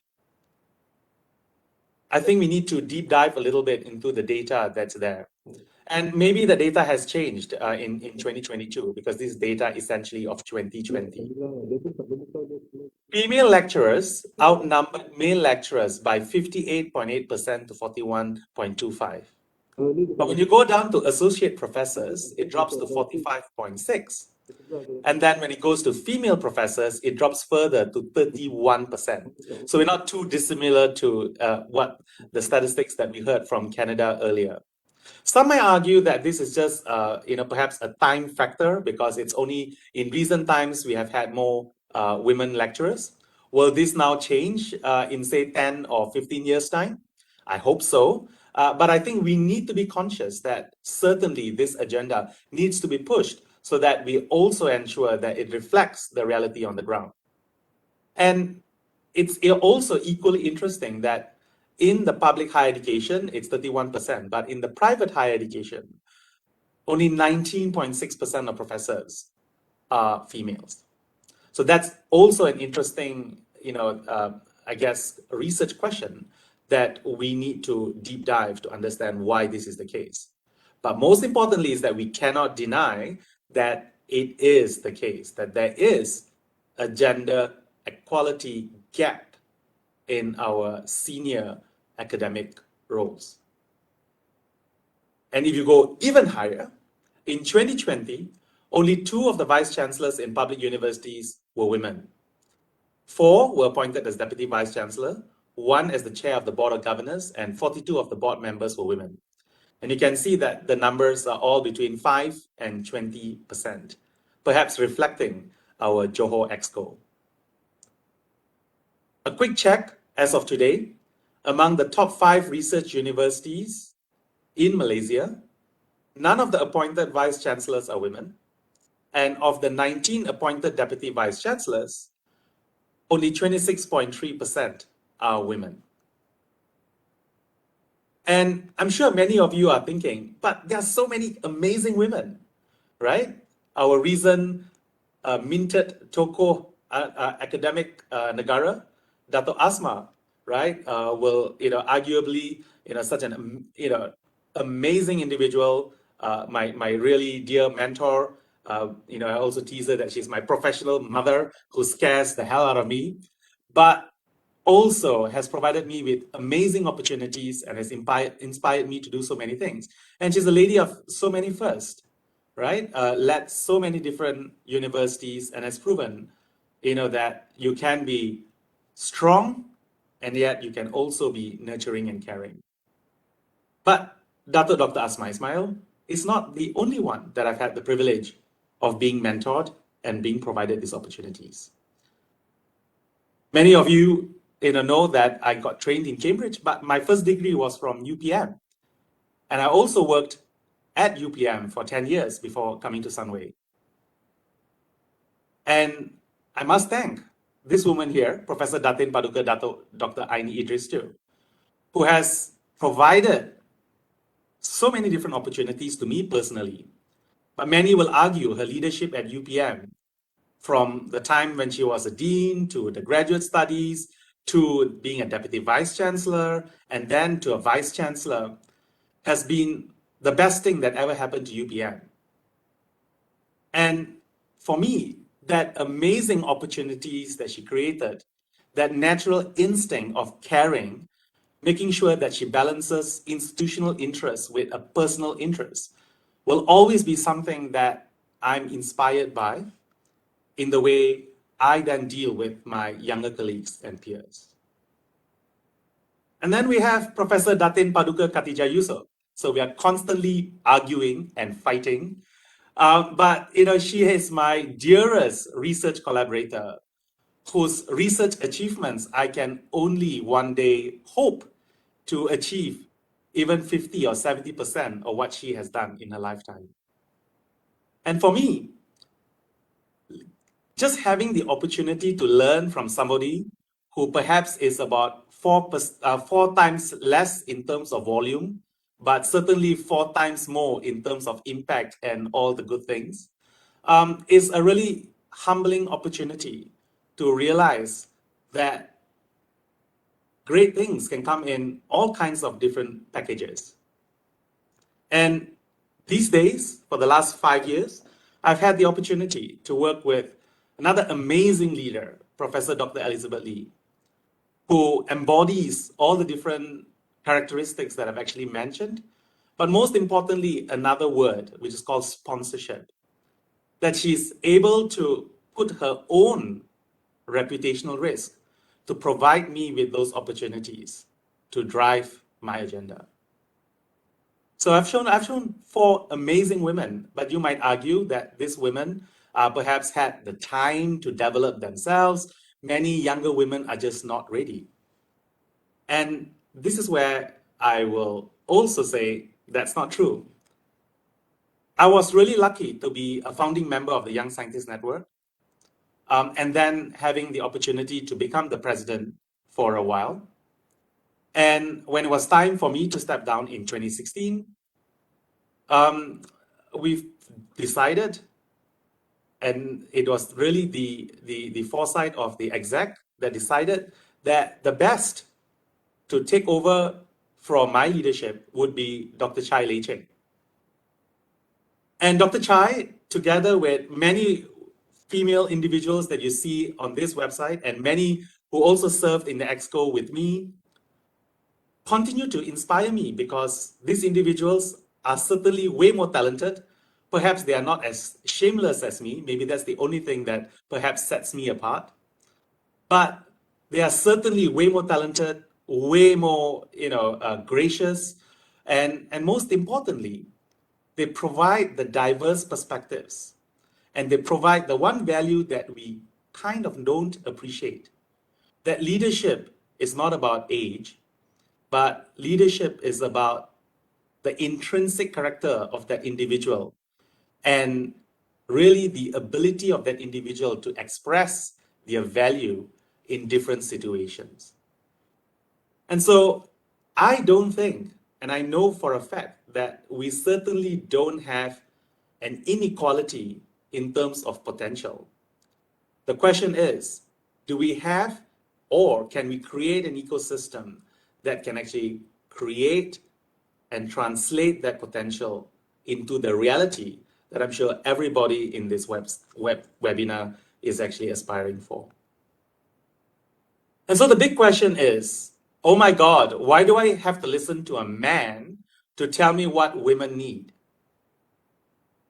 And I'll try to attempt to answer it. First of all, we really need to address the differences between inequalities and inequities, because a lot of time it's used interchangeably. And really, I think that's part of the problem. When we talk about inequality, it is the unequal access to opportunities. So let's look at this as 2 individuals. One's a boy with a red jumper, and then you have a girl in a blue jumper.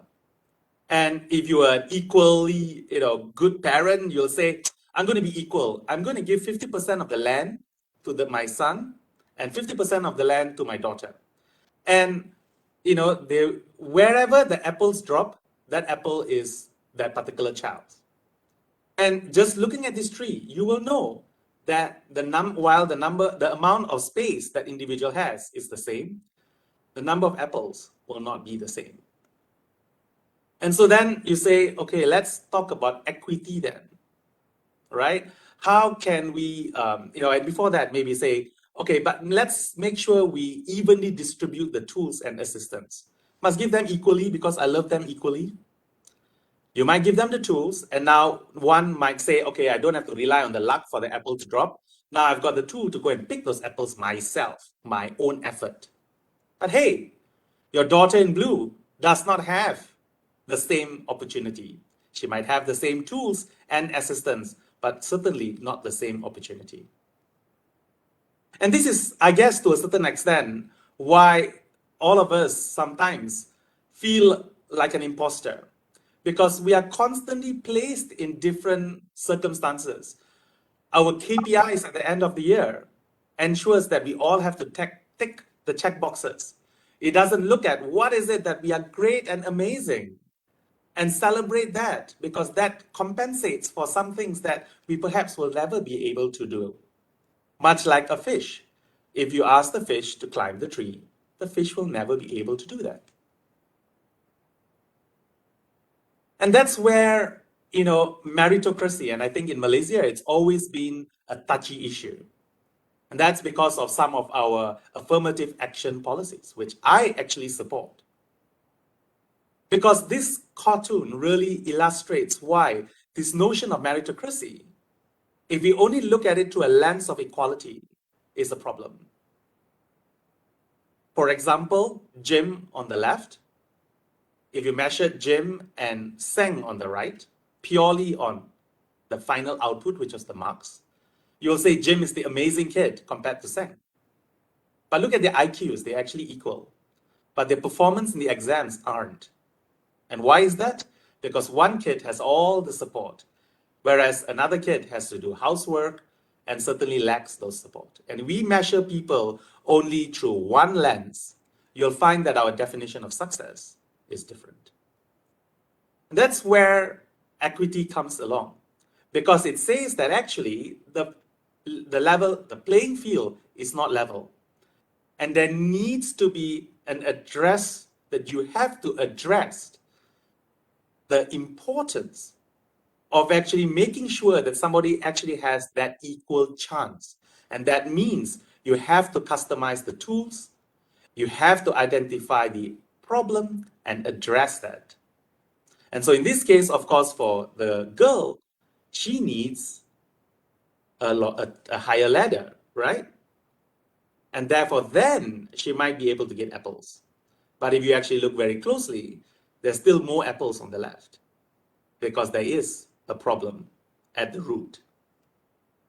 And so really, it's time for us to think about equality as the same with equity, only when there really is equal opportunities for everyone. We need to ask ourselves, when we say, yeah, everyone has got a chance, does everyone have a chance to actually achieve that output? For example, in this case, if the output was the ability to stand on a stand, then yes, everyone achieves on the left.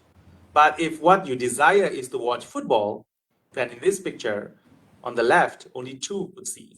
But if you distribute your resources, you'll find that it is possible for all 3 to see.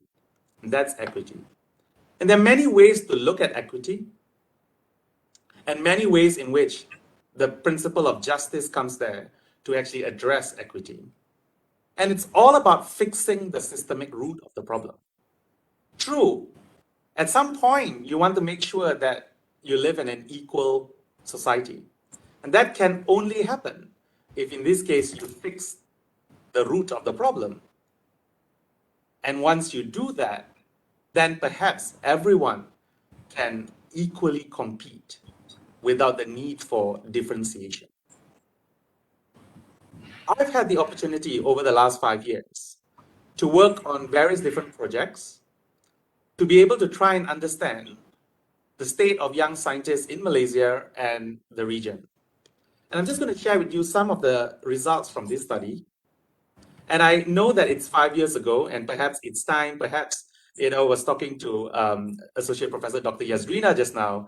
It's perhaps an opportune time for, AKEPT and IPPN in USM and various different organizations, including YSN and ASM, to think about, perhaps it's time to also start getting more knowledge and evidence-informed data to work on addressing some of these issues that this webinar has raised. I think it's important. I started about the word called heterogeneity, because heterogeneity is not just about our life experiences at home, our opportunities, but also the fact that higher education and the roles that you and I play are so different and are so diverse that when I have open days, when students come and ask me, what do I do every day? It's amazing that actually every day is so different because you've got all kinds of responsibilities. And it's because of those responsibilities, and really great that our previous speaker talked about how it's amazing, she's a dean now, but there are certain skill sets that she was not equipped, when she actually assumed that position. And when we talk about obstacles that ASEAN scientists feel And when we talk about scientists, it also includes social science and arts and humanities. So it's you could argue a researcher rather than the word scientist. We got to be more inclusive in our choice of words too. You will see that although power harassment, gender harassment, sexual orientation were not the most common, you will notice that close to 50% still thought it was extremely influential and very influential in their lives. And it's easy for us to just look at academic freedom, not enough money, not enough research grants as the main cause that's impeding. But remember what we talked about. When you actually have those resources, if you don't fix the root problems, those inequalities will still exist. And when we talked about the mentoring that ASEAN scientists needed, you will also see that while things like presentation of results and scientific writing, because we are also focused on our KPIs, the reality is, family care and related support was still a significant problem, right? At more than almost 60% felt that they were. And we should have also analyzed it from a gender perspective too, to see whether there was a difference between males and female scientists when they actually responded to the same questions. And this is where the need to man up comes for. Why are these problems still there? Despite when I started earlier, I shared about these amazing women that have led and continue to lead and provided with many thousands of people, including myself, the opportunity. And the first phenomenon that I want to share today, which I think you all know about, it's called the Boys Club. And the Boys Club, as seen here in this picture, and especially in the higher education and research ecosystem, has in the past been dominated by men, white men, and to a certain extent, as many other Asian countries started developing their ecosystem, because they were trained in similar ecosystems, they brought that same kind of culture. What is that culture? It's a culture that perhaps is an unconscious bias, but it's a bias that will influence how the leadership is chosen. And because that leadership are mostly men, women are often overlooked for promotions, career advancement, because of that perceived, she kind of lacks something. I don't know what to call, but something lah, right? And that's, when you can't actually say something bad about a person, but you still want to reject that person, it clearly is because that it's that bias that's actually talking. But the Old Boys Club is not just about bias. It's because that there's close friendship. There's that conflict of interest where that personal friendship comes into play. Financial interest also comes into play. This culture also is associated with the promotion of cover-ups, silencing, and just ignoring and turning a blind eye to the injustice that are actually out there. And there are multiple examples of that actually happening in the police, in the UK, in corporate America, and in Malaysia too. The Women Aid organization, I think, interviewed about 1,000 people sometime in September last year, and they found that 50% of Malaysian women experience this gender discrimination in the workplace. And this culture of silence amongst men when they encounter sexual harassment and sexist behavior at work also kind of accentuated. You would think that perhaps it's reducing because of movements such as Me Too, Black Lives Matter, and cancel culture. You would think that these movements are creating greater awareness.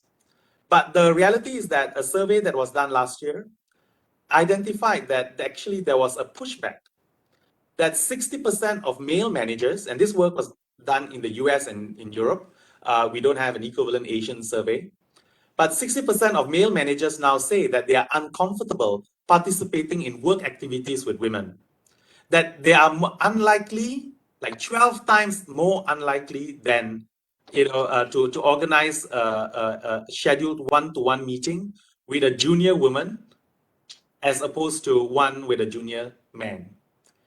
12 times more. What does that tell you? The kind of opportunities to get to know your colleague, the opportunities to get mentorship. I can only imagine if Dato' Asma, Datin Khadijah, and Prof. Aini and Prof. Elizabeth were 12 times unlikely to meet me in person, to hear me, I would have not had any of the opportunities that I have today.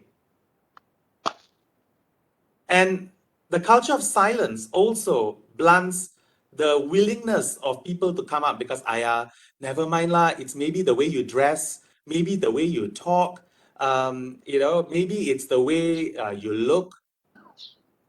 It's that culture. And recently, Vietnam introduced new labor laws that require employers to place mechanisms to prevent sexual harassment in the workplace. But they found that the culture not to report, the culture to blame the victim, and you can already see that parallels in this country too, prevents them from even coming out to speak out or people to speak about. And all of these accentuates that stereotypes. And we've seen many, many examples, including now currently, when the first Black woman American Supreme Court Justice was appointed. The kind of questions that she was actually subjected to. Same thing, look at, Bill Clinton's, Hillary Clinton. No wonder Bill is afraid because, she's angry with regards to the Benghazi. Then you have two UK politicians, Nicola Sturgeon, the First Minister of Scotland, and Theresa May, the previous Prime Minister of UK. Look at the title.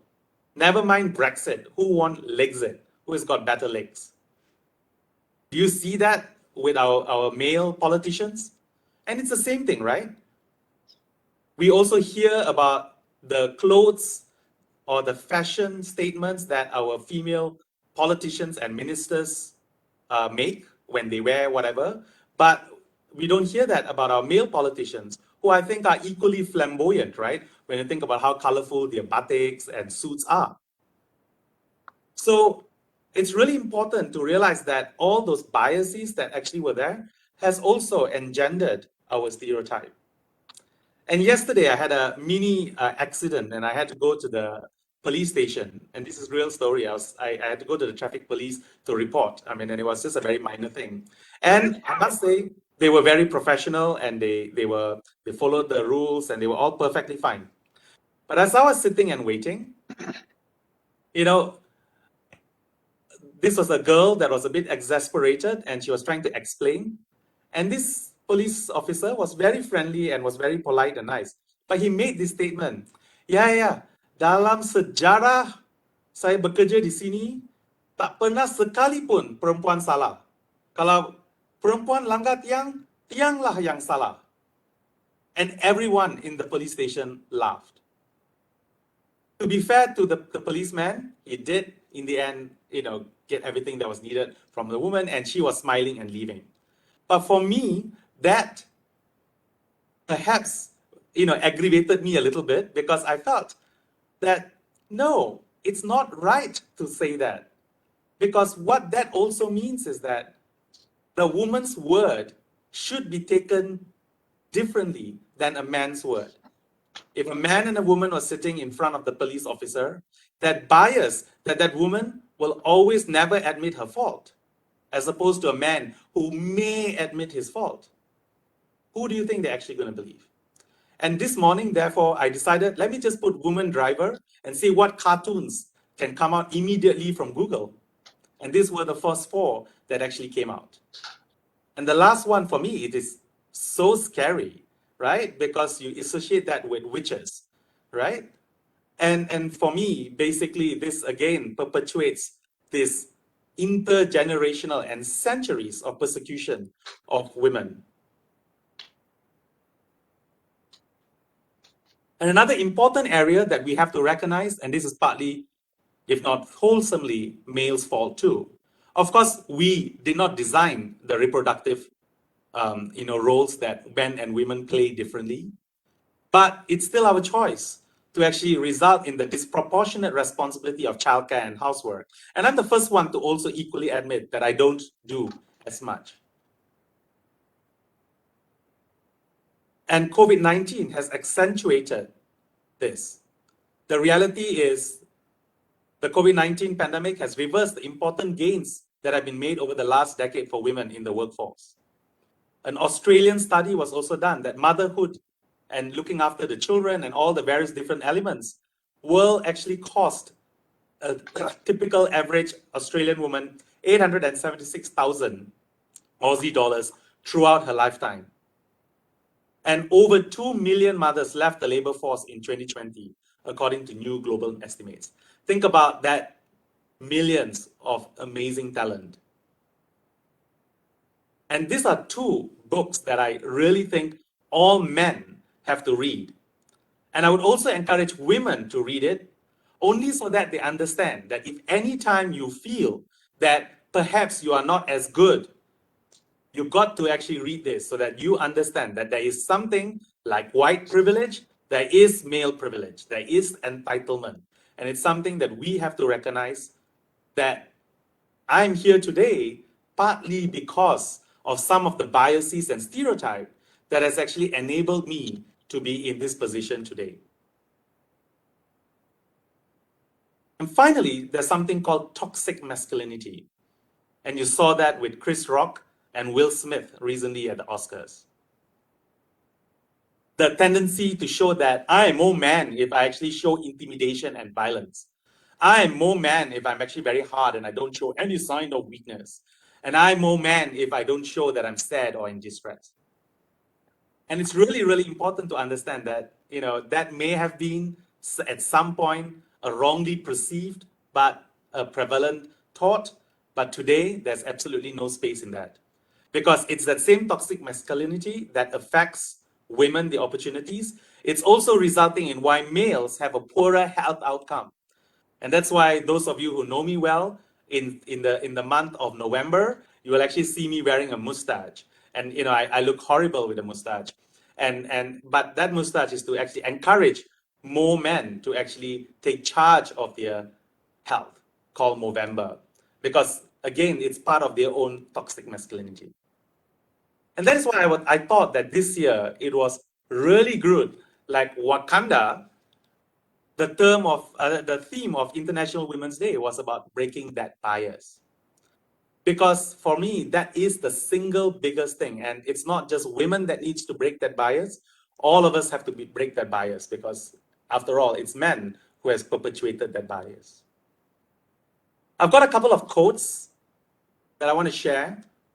And this is Eldridge Cleaver. And many of you may not know him, but he is a Black activist and was very much involved in the formation of a lot of the agenda to fight against that. And he was perhaps perceived as someone who's really radicalist.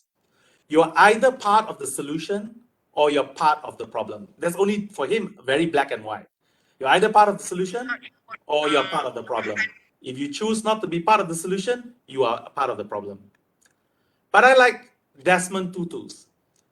If you are in a neutral in situations of injustice, you have chosen the side of the oppressor. So to all the men listening in here, or perhaps the women who are a little bit more pacifist, which is like, never mind, let them have their time. We will be judged in another day. You must realize that this is not a time to sit on the fence. You actually have to make a sense because as we talked about the difference between equality and inequity, it's about the rights to justice. And I'm not suggesting we all pick up arms and now start fighting for it. I love this quote from Maya Angelou. And it's really interesting, right? I mean, when you listen, it's from a woman as well. If you don't like something, change it. If you can't change it, you change your attitude. So if you don't feel like you are not empowered enough, change your attitude first. But I think the prevalent thing here is with regards to gender inclusivity, we have to admit that we are part of the problem. All of us are part of the problem. And we have to play our part in the various solutions because there are no one solution, but multiple solutions to work in.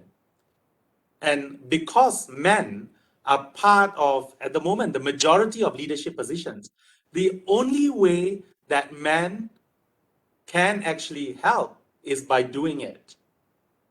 We need to play the role of encouraging young girls to have that ambition. We have to actively reach out to mentor and provide those opportunities like what we received. And we also have to acknowledge these privileges. And rather than say, oh, I will be the savior of all women, you should be about being an ally to be able to support that movement of gender equity and equality. So don't try to be a savior. Try to be an ally. Try to be a friend. And why we should do it? Because all of us also have kids or maybe younger sisters or friends who also one day will be suffering what all the women out there suffer on a daily life. And for me, I always think about my daughter. And I just think I really need to make sure that the world is a better place than what perhaps my wife and my mother had. And that's my daughter, of course, breaking all the rules in my lab. But, she's a total, she loves all the princessy stuff, but she also likes dissecting cockroaches, loves doing all kinds of menial stuff, and encourage her, do whatever you want. But also equally, I know at this juncture, I can control things. But in the future, it's also going to be other people who will influence her. Another important factor, I think, I also know that I need to keep quiet a lot more. And I'm lucky I have people like Dr. Chai who will say, Abi, just shut up now. I think we have better ideas. Just listen to us first. It's really important to be more open to everyone's opinions. You've got to listen to women, not say, I understand, and also reflect it on our own experiences. We've got to challenge the assumptions we actually have. And we also got to be a bit more sensitive and attentive to these biases and don't pretend that we know. And it's all about empathy. And that's really part of communication too. You've got to see with the eyes of another, listen with the ears of another, and feel with the hearts of another. Because too long, the world that we are in, too long for a lot of our education paradigms have all been viewed through a lens of people that generally wear this type of shoes. And perhaps it's time to actually start. I'm not suggesting that all men to go out in red stilettos. If you wanted to be a little bit more comfortable, you could be wearing this. But my point here is to really metaphorically start understanding the narratives of different individuals. What's wrong with this picture? Anyone wants to share? The first thing that comes to you, to your mind? Mostly men. Yeah, great. I think in this case, it is all men. I was quite tempted to actually put up some of the webinars that have actually been going on these last few months in Malaysia, but I thought, okay, it's really no time to shame people. But the reality is that this, I think, was a UN event. And absolutely, you're rightly pointing out, it is wrong that it's only men. So it's really important for everyone who recognize that, and I think both men and women, but it sounds way easier for a man to say, I am sorry, I am not sitting on this panel because there is not an equal representation of women and men. We have to actively inform because not everyone is aware yet. So we are still at a state where we need to advocate. Until we reach 50% on all those indices, nobody should be able to convince you that we are there yet. We might have 30% club, 40% society. What is equality? It's when everyone has an equal opportunity. So it's really important that we actively engage, mentor, create greater awareness. And I think one of the easiest things that we can do is just say no. And I know AKEPT and IPPN knows that when they asked me to speak, I was like, why are you asking me? You should have. And then they told me, no, they want to hear more diversity. I said, yes, but this is all about women, that I will not agree to do this unless I know who is speaking. And I will even cancel last minute if we don't actually have as many or more women on today's event. Because more and more, I think everyone would agree that from committees to seminars to whatever it is, diversity, not just gender. I just finished a study together with Dr. Chai with the US National Academy of Sciences on how we can address inaccurate and misleading information. And it was an amazing opportunity because all of us came from different backgrounds. And, it was difficult at the start because we were not on the same page. But ultimately, when you see the report, you'll find that it's amazing how rich those different perspectives and expertise actually means. So everybody here has to advocate that every voice is equal weightage. You can't have a token woman as a moderator and say, at least got one woman, what? So I think everybody here should sign the pledge before you leave this webinar to say no more manuals and actually make a commitment and a stand, including not attending it. So really, you got to speak out. You got to interrupt sexism when you see it, you call it. I tell my staff sometimes if I use wrong language, please tell me if I've actually made you uncomfortable so that I will make sure that I don't repeat it. Because I think sometimes today with the cancel culture, I think people are becoming more and more scared. And you saw that with the statistics that I showed, that men are now even resisting from reaching out to actually support. So it's really important that we also create that safe space, that we make sure that we don't associate education on the importance of equality and equity with shaming people. It is not about us that are so supportive of women empowerment versus those who are not. Because when you start doing that, you are going against this whole reason in which you want to promote inclusivity. So the same spirit in which you are trying to promote gender equality, you also have to make sure that you bring the perspective inequalities together so that they don't look at it as a competition, but more an opportunity to come together. So it's always about us. This is something that I certainly struggle. And even the picture, when I chose it, I realized something is wrong here. Just because I'm now sitting, well, it's not me, but just because I'm suggesting that men should also, do the children's homework with the kids, it doesn't mean then that that woman has to step behind and actually cook lunch or whatever it is. Maybe she can do whatever she wants to do, right? But I think it's really important. The point that I want to make up here is that I'm sure, and I saw that especially in the pandemic, that the responsibility of housework, childcare responsibility, amazingly, my in-laws, my mother, they are the most amazingly lovely individuals. And they also have certain expectations from me, but they have zero expectations for me to do any housework. And it's because of that I'm able to focus so much at work. And unfortunately, my wife doesn't have that same privilege. And so it's really important for us, to actually find ways. And this includes perhaps even getting help if we find that we can't do it ourselves. But it's really important to ensure that your female partners also have the same kind of freedom that you have, the same ability to balance their work and life however they want to actually have. And why I say this ultimately is because that inclusive leadership is so critical.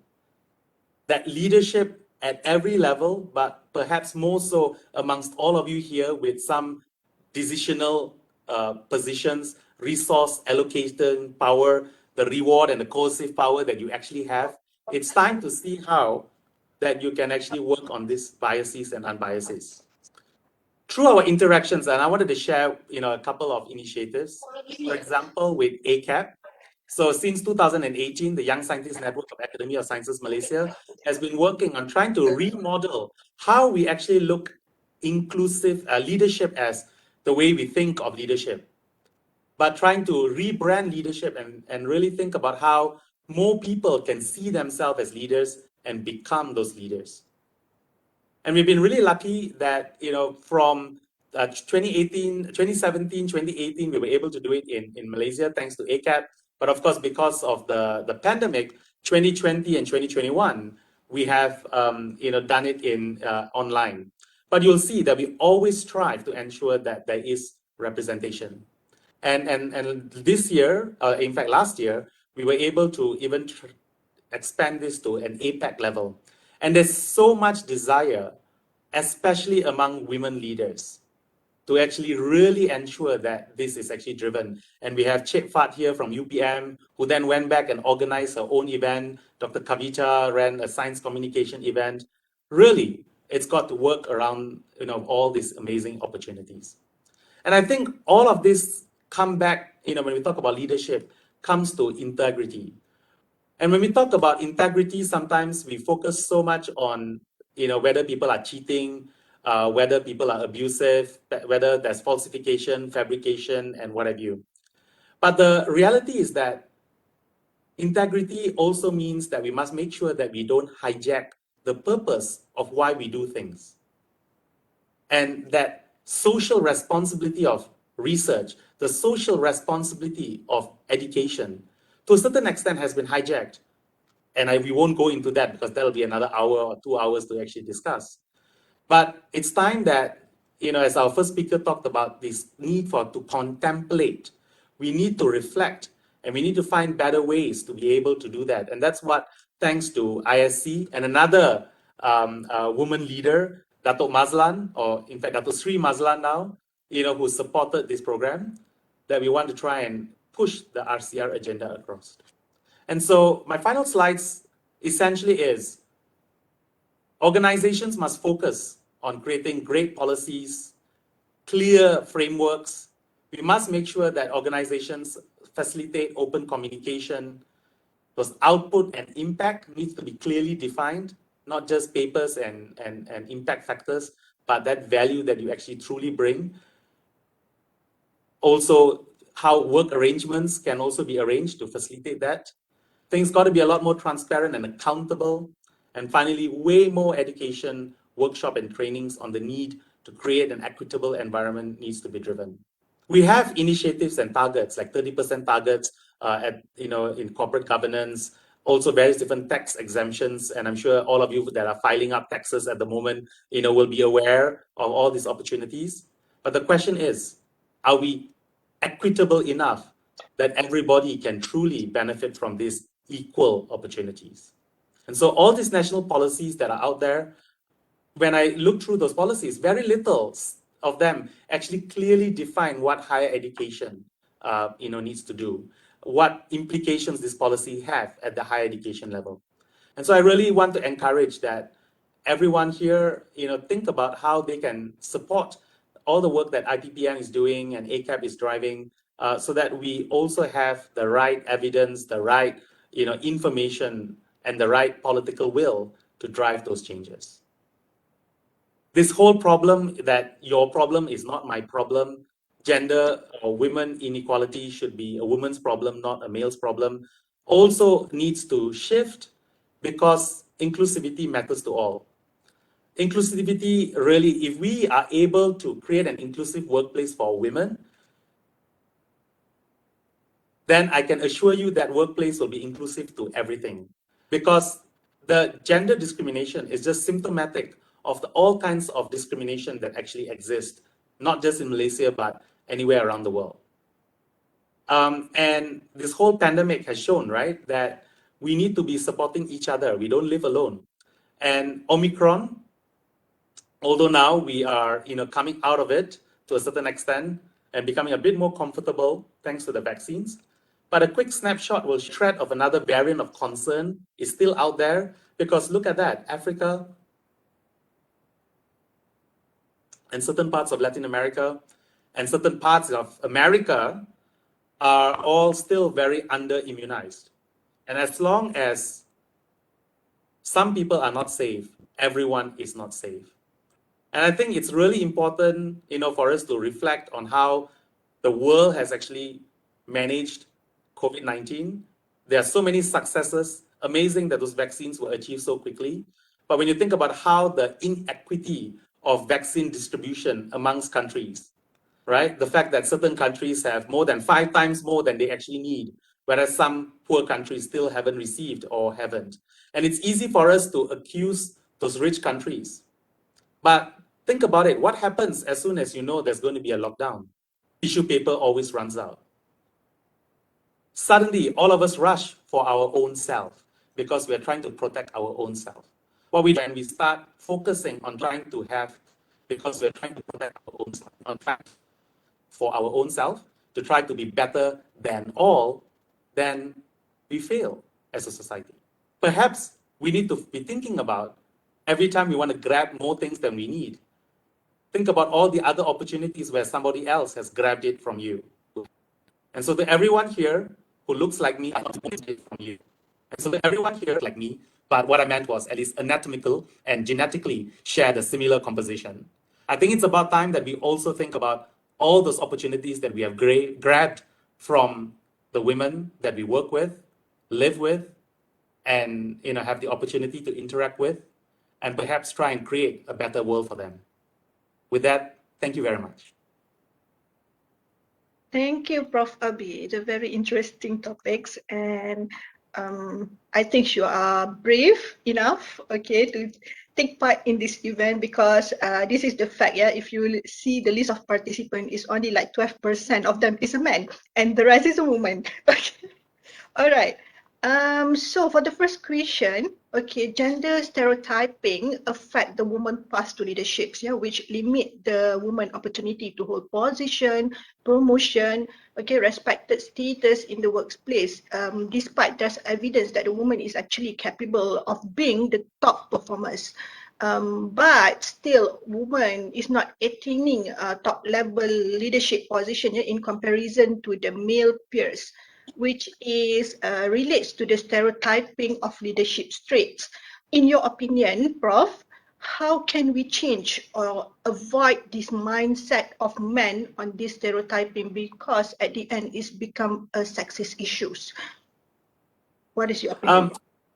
Oh yeah, so I think going back to what I shared, what you're trying to do, which is to create awareness. I mean, I guess I've been reading. It's true to a certain extent. Upbringing helps. I mean, so I was lucky. Despite both my parents not being university graduates, and I'm totally middle class upbringing in Kuantan. My parents knew the importance of education, and I'm very lucky that I had a very strong mother, and I also had a very strong father who knew that the value of having a strong mother. And I find that even though perhaps, so my father, many people say, oh yeah, he's so relaxed. But I think it's that same relaxedness is what allowed my mother to shine and to ensure that her children were able to see, the value of a strong woman, in our household. But not everyone, and I agree with it. Not everyone of that has had the privilege of growing up with having a strong woman in my upbringing. And so that is why it shouldn't be about us versus them. It should really be about how can we create these opportunities. And this is through training. It's through self-reflection. It is for them to, number one, realize that this problem actually affects them. So whether they agree or not, at some point it's going to affect them or the people that actually care for them.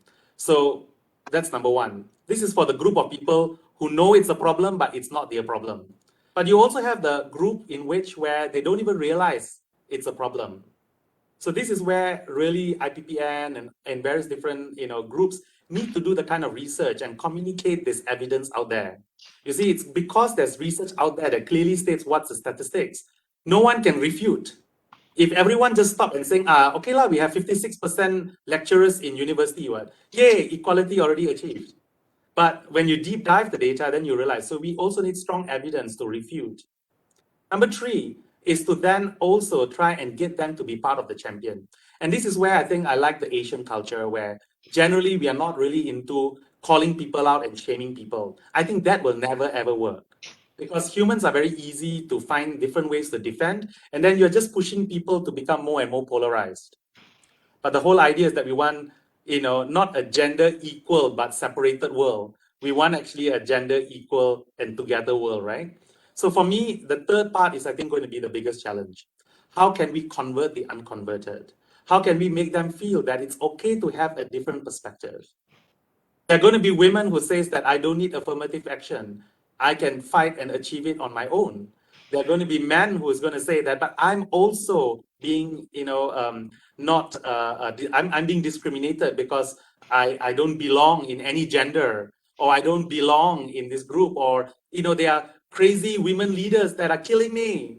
You are just lucky, Abi, because you had, amazing women leaders that were part of your pathway, but I don't have that opportunity. So you're going to find that it's important, and that's why I disclosed at the start. I'm not saying that women leaders are naturally better. I'm saying is that we need to have equal leadership opportunities for everyone. Okay, thank you, Prof. So that's the three-pronged approach. Yeah. Thank you, Prof. Abi. It's excellent answers. Okay. I think it's also answer the question by Surawati, right? Okay, and then we have another question from Bakriza. Women needs to be professional all the times, even the issue of gender discrimination obviously persists at the workplace, not to mention the overloaded works burn out, while the male workers often has privilege in a comfort zone. Maybe this is different by culture or country? Yeah, so certainly very different in culture and country. In fact, if you actually look at data that's actually out there, you will see that the Scandinavian countries do really well. But you would think countries like France, that has traditionally been very, you always associated, and I'm risking being really, I guess, what's the word, myopic and stereotyping here, but we always have equated, men with in France as being very masculine and whatever it is. But you'll find in the recent statistics that the EU has actually announced that France has actually done the best amongst many other countries around in the best amongst many other countries of women in corporate boards. And the reason for that is because they have very, very clear, very, very punitive impact if companies do not abide by the law. So, to that third group, remember, which, even though they recognize they will not want to change, ultimately you need to ensure that there is penalty. Just like how, drivers, right? They're going to be those who will never want to wear safety belt, never want to follow driving rules. The only way that stops them is because there's a policeman there or there's a traffic. So we certainly, because there's a policeman there or there's a traffic rules, there certainly cannot be ambiguity in our rules and ways in which we are being translated. And I must say that in Malaysia, I'm going to say this rather contentiously, but even the issue of child marriages, is still open to interpretation. I think we need stronger political will, right, at every different level, including, for example, paternal leave, things like childcare support, kindergarten opportunities, working flexible arrangements. All of these cannot be just organizations doing it. There needs to be clear national, and maybe that should be our G15, G16 demands. All women and all men supporting women must say that I want to know what my local elective representative has to say about gender equality and equal opportunities. Okay, if you have any more question for Prof. Abi, you may write it in the chat box and then I will read it to him. Okay, I have another more question, yeah, Prof. Abi? Sure, go ahead. Go ahead. Okay, so if you see the US news, when it's come to the rank of perception of gender equality, actually the worst countries are from Asian and also the Middle East continents. Do you think this is affected by the religious factor? Yeah, so I don't think it is just one factor, but I do think that, I'm not sure whether it's religion, but I certainly think it's culture. I think the first part, which is called that old boys work, right? Why does old boys network work? Is because they are very clever in creating a silencing culture that don't stand up and make noise. And I think a lot of Asian cultures traditionally, I mean, and to a certain extent, I grew up in that too. And I think there is some value in that, don't get me wrong, is that there is a culture of deference to somebody older, somebody that is respected, and just you don't need to stand out.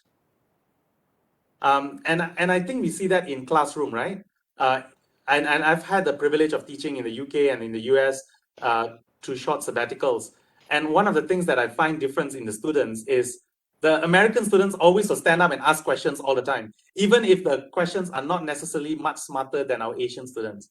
But when you ask the Asian students to write, When you ask them to do things, they actually perform even better. So, and why don't they come up and say? Because they're shy to actually challenge status quo. So I wouldn't say the word is religion. I would actually say the word is culture. But of course, there is a relationship between religion and culture. But also, again, how is that religion actually being spread? And I think we know how religion and the way we perceive to be religion is also influenced by our elders.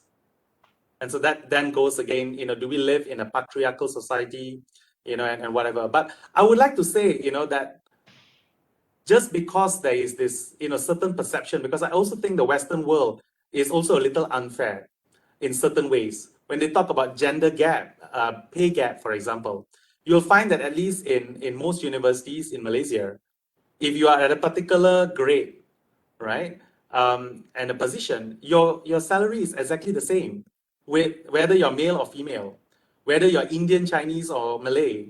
If you are in that position, your pay is exactly the same.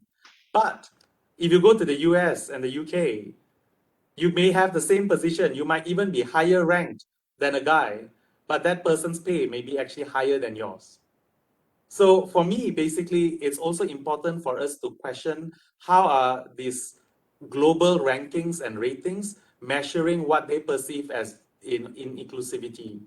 And part of that problem is because Asians, we don't put enough emphasis on this. And to a certain extent, when you actually look at the KPIs of research today, berapa patent, beri 100,000, you have to come up with X number of patents, X number of papers. But we know that social science research, which in this case today, it's so obviously so important, you're not going to translate to that same economic measures that we have. You also need a lot more patience to actually see the value of that kind of research. But certainly, great question, Wan Fatma. We really, really actually, get enough information and evidence. We need this kind of research. And I hope that, I'm seeing Prof. Yazrina and AKEPT, as well as IPPN, Dr. Tien, really, I think you should use this opportunity to start thinking of long-term, longitudinal research, and really focus on asking these fundamental research questions. Because we talked about the tree of equity and equality. If you don't fix the root problem, we'll continuously, you will probably invite me again in 10 years' time and ask me, Prof. Abi, can you talk about gender inequity and equity and equality and whatever it is? Yes. But there's cultural stuff, right? I grew up, and I think sometimes I'm a bit more empathetic because I grew up with all the time people fat shaming me. Hey, fatty Abi, like you're so lazy. I mean, you grow up like that. Don't you care about how you look in the mirror? So I've always grew up, so I must say, in Asia, it is okay to shame us like this kind of ways, and maybe it's not maybe, it's certainly not acceptable. Okay, thank you, Prof. Abi. I think it's already 11:23. Okay, so I think we need to stop here. There's no other question in the chat box. So I cannot deny you're a very great communicator, Prof. Abi, and we thank you for your participation today. Yeah, thank you very much. I'm so sorry that I was not able to answer all the questions out there, but can I just say thank you so much to Dr. Tien and organizers and AKEPT for this amazing opportunity and all participants today.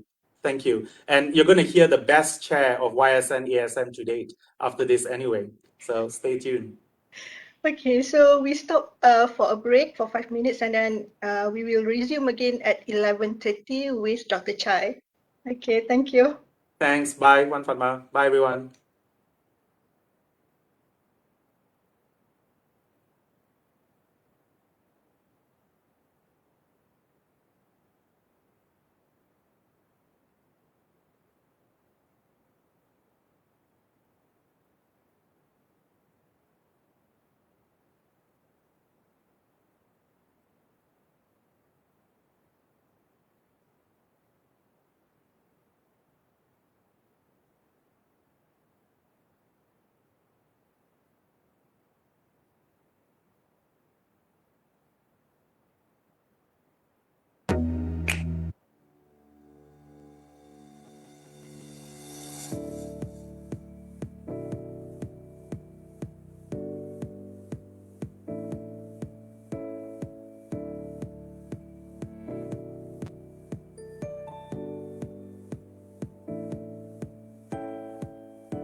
Okay, welcome.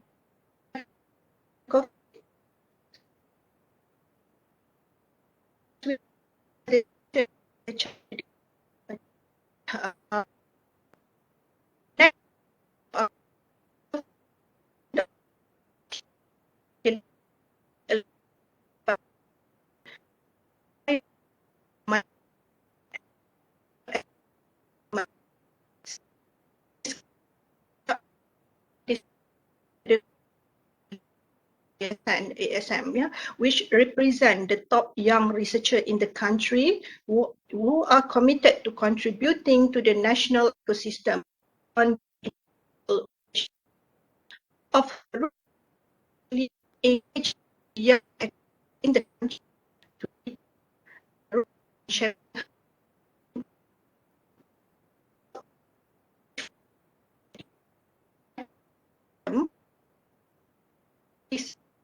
and also microbiological food safety. Dr. Chai also served as the Vice Chair of the Technical Working Group of Microbiology and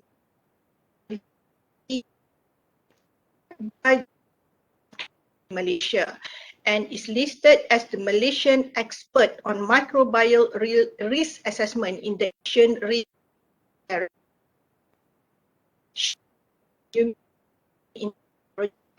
Such as serving a key opinion leader of 3M Asia Pacific, food safety research with Kikoman Japan and other local food manufacturers.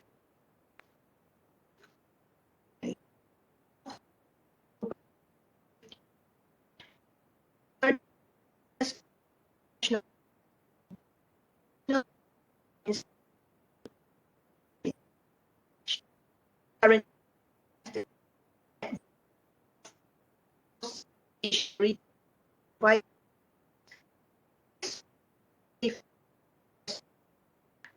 is also involved in promoting biosafety and biosecurity in Malaysia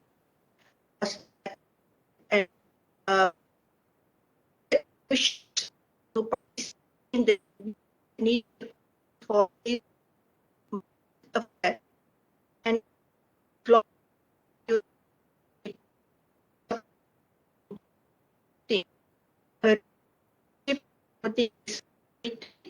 inclusivity and excellence have been recognized through people watch at 1,000 and for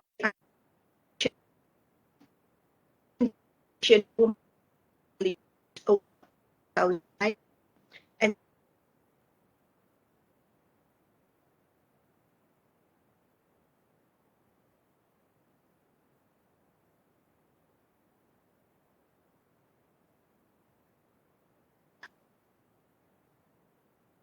past decision.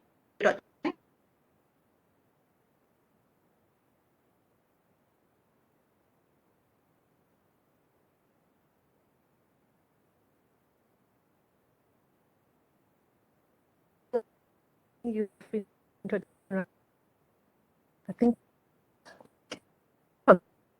Sorry, the yeah, you cannot hear. Okay. yeah. Uh, of the by that the that me time and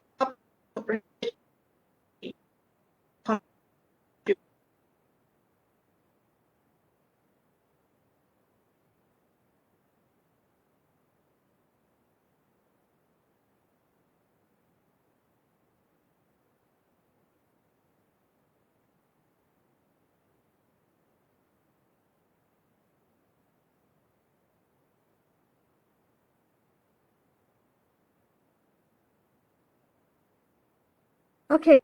Oh, thank in over like to like to the background thing that we share we after first of all thank you so much of care and the team really yeah talk uh, there and we represent academy. My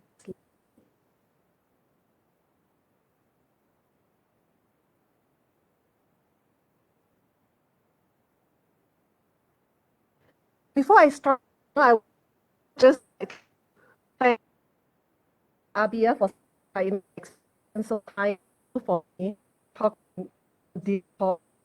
I thought the webinar today in and like properties and at both is very like very Hi, I'm really sorry, but you are lagging. We can't hear you.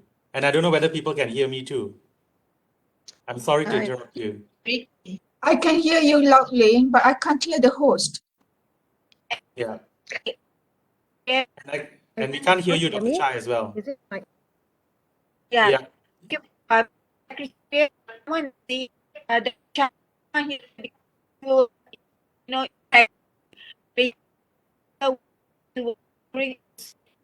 Yasrina, we can't hear you too.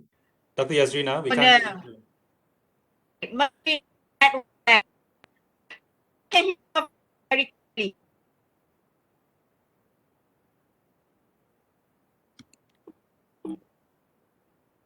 It appears they can only hear me.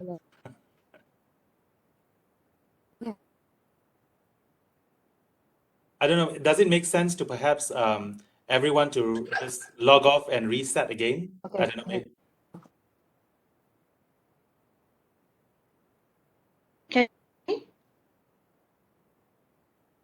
No, can't hear. You're breaking up. Can't.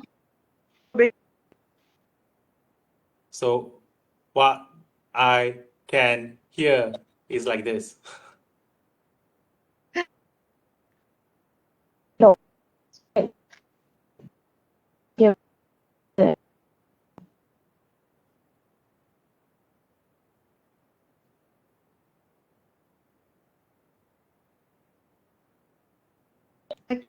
I can hear Prof. Abi clearly. So should all of us log it out first?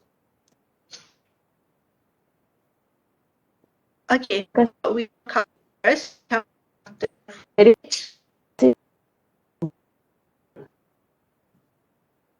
Unit ya. Unit. Okay. Breaking too. Chai, can you speak now? Yeah, is the connection better? Because I can hear everyone speaking, but it's a bit breaking also. So much better now. I can hear you very clearly. Okay, cool. Okay, thank you. Now, well. One Fatma, we can't hear you. Yes. You're breaking up.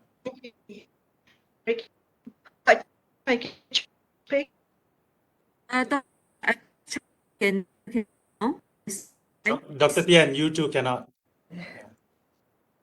Yeah, I can't hear too. But is my voice clear over here? Chai, you're very clear. Okay. Yeah. Good. Maybe I could just go ahead and start.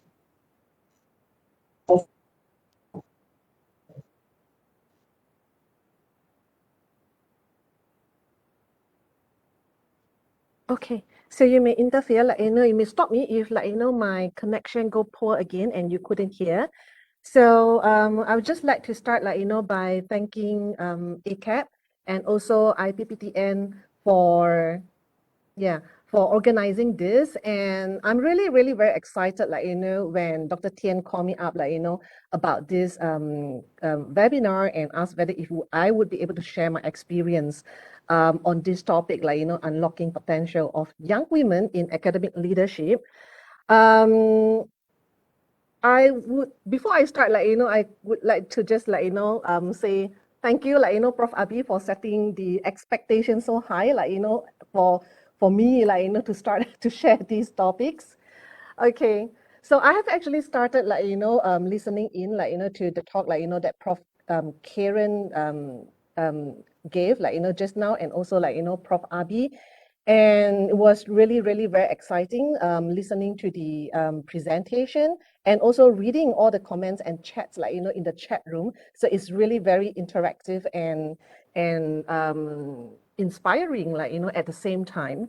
I think, Prof. Karen and also Prof. Abi has already set the scene very well, particularly on the topic, on gender equity, gender equality, and all the psychological state, the well-being of women in the academic, in the workforce particularly. So for my part, so I do not need to actually go through all of this, but actually, I will focus very much, in sharing my experience, in leading Young Scientist Academy as a young woman. If you please allow me to still use the word young over here, in particularly in leadership, what I've learned, my self-reflection and things that I think would probably benefit the other young women out there that you could actually, practice. Okay. So, I have actually get, this question a lot, actually many times, particularly even during interview by the media or in any webinars, related on academic or research. I often get this question, how do you manage your time and balance your life, between family and career? To that level that I feel that it's quite a bit bothering, that I start thinking, why is this question being always posed to me, asking about how do I spend time with my family, being the need to play so many different roles, the need to spend time and effort in leading Young Scientist Network, as well as doing research, taking care of students, running administrative work in university. So the immediate thing, a lot of people wanted to know is that, do you take care of your family too? So do you have time for your family too?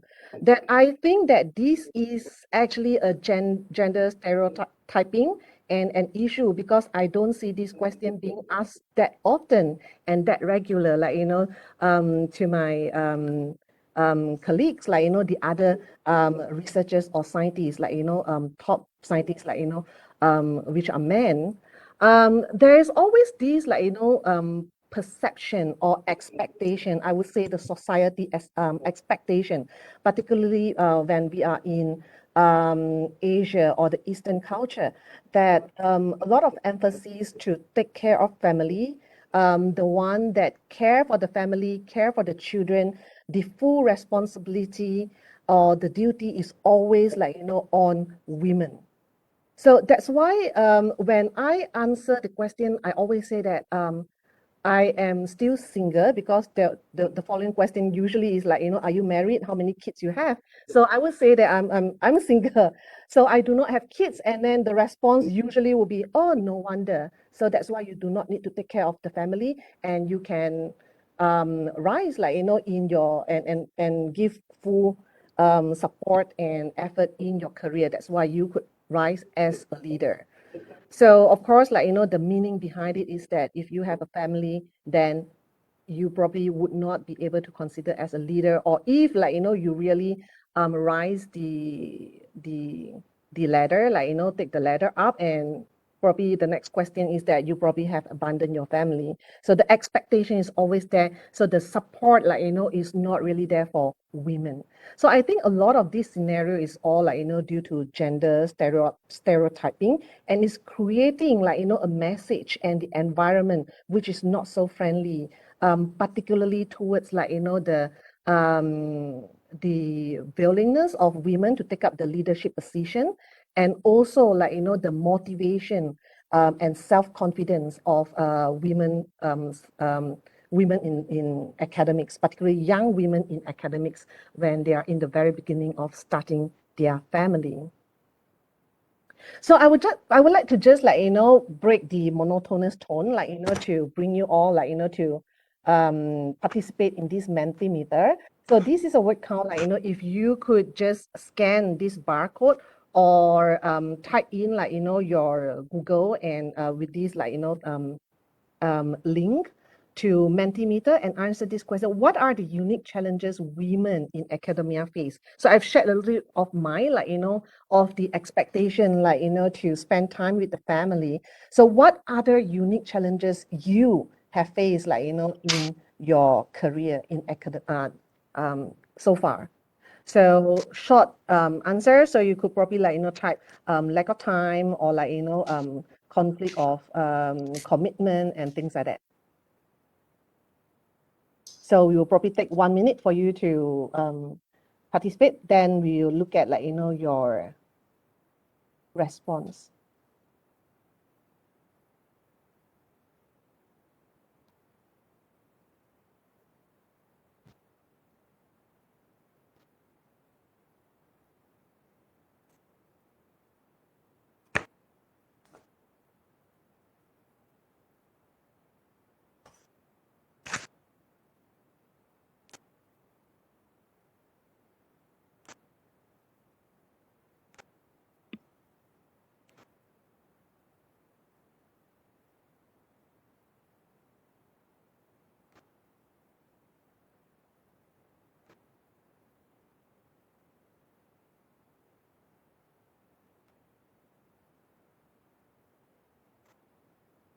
Workload. So a lot of you answer workload, promotion delayed, emotional stress, not enough time, balance between office, physical attributes.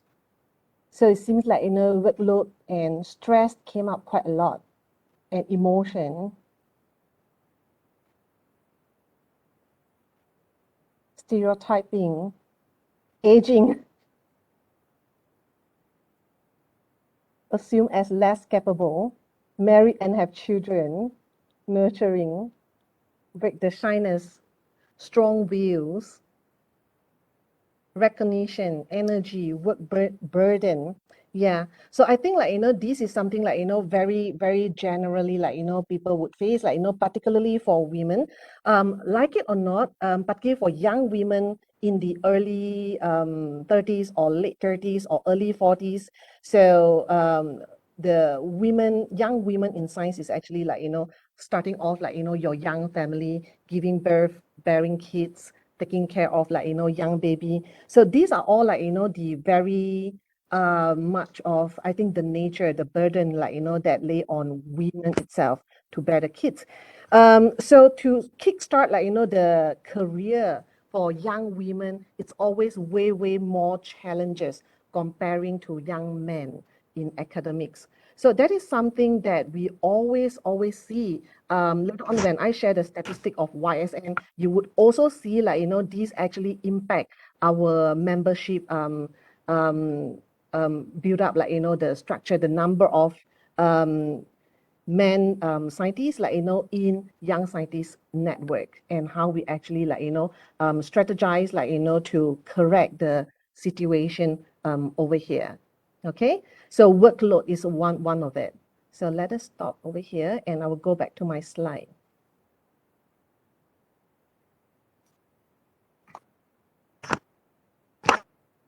So this is one of the very interesting slide or sharing or the findings, like, you know, from a study on comparing how male and female and entrepreneurs are actually described by the venture capitalists.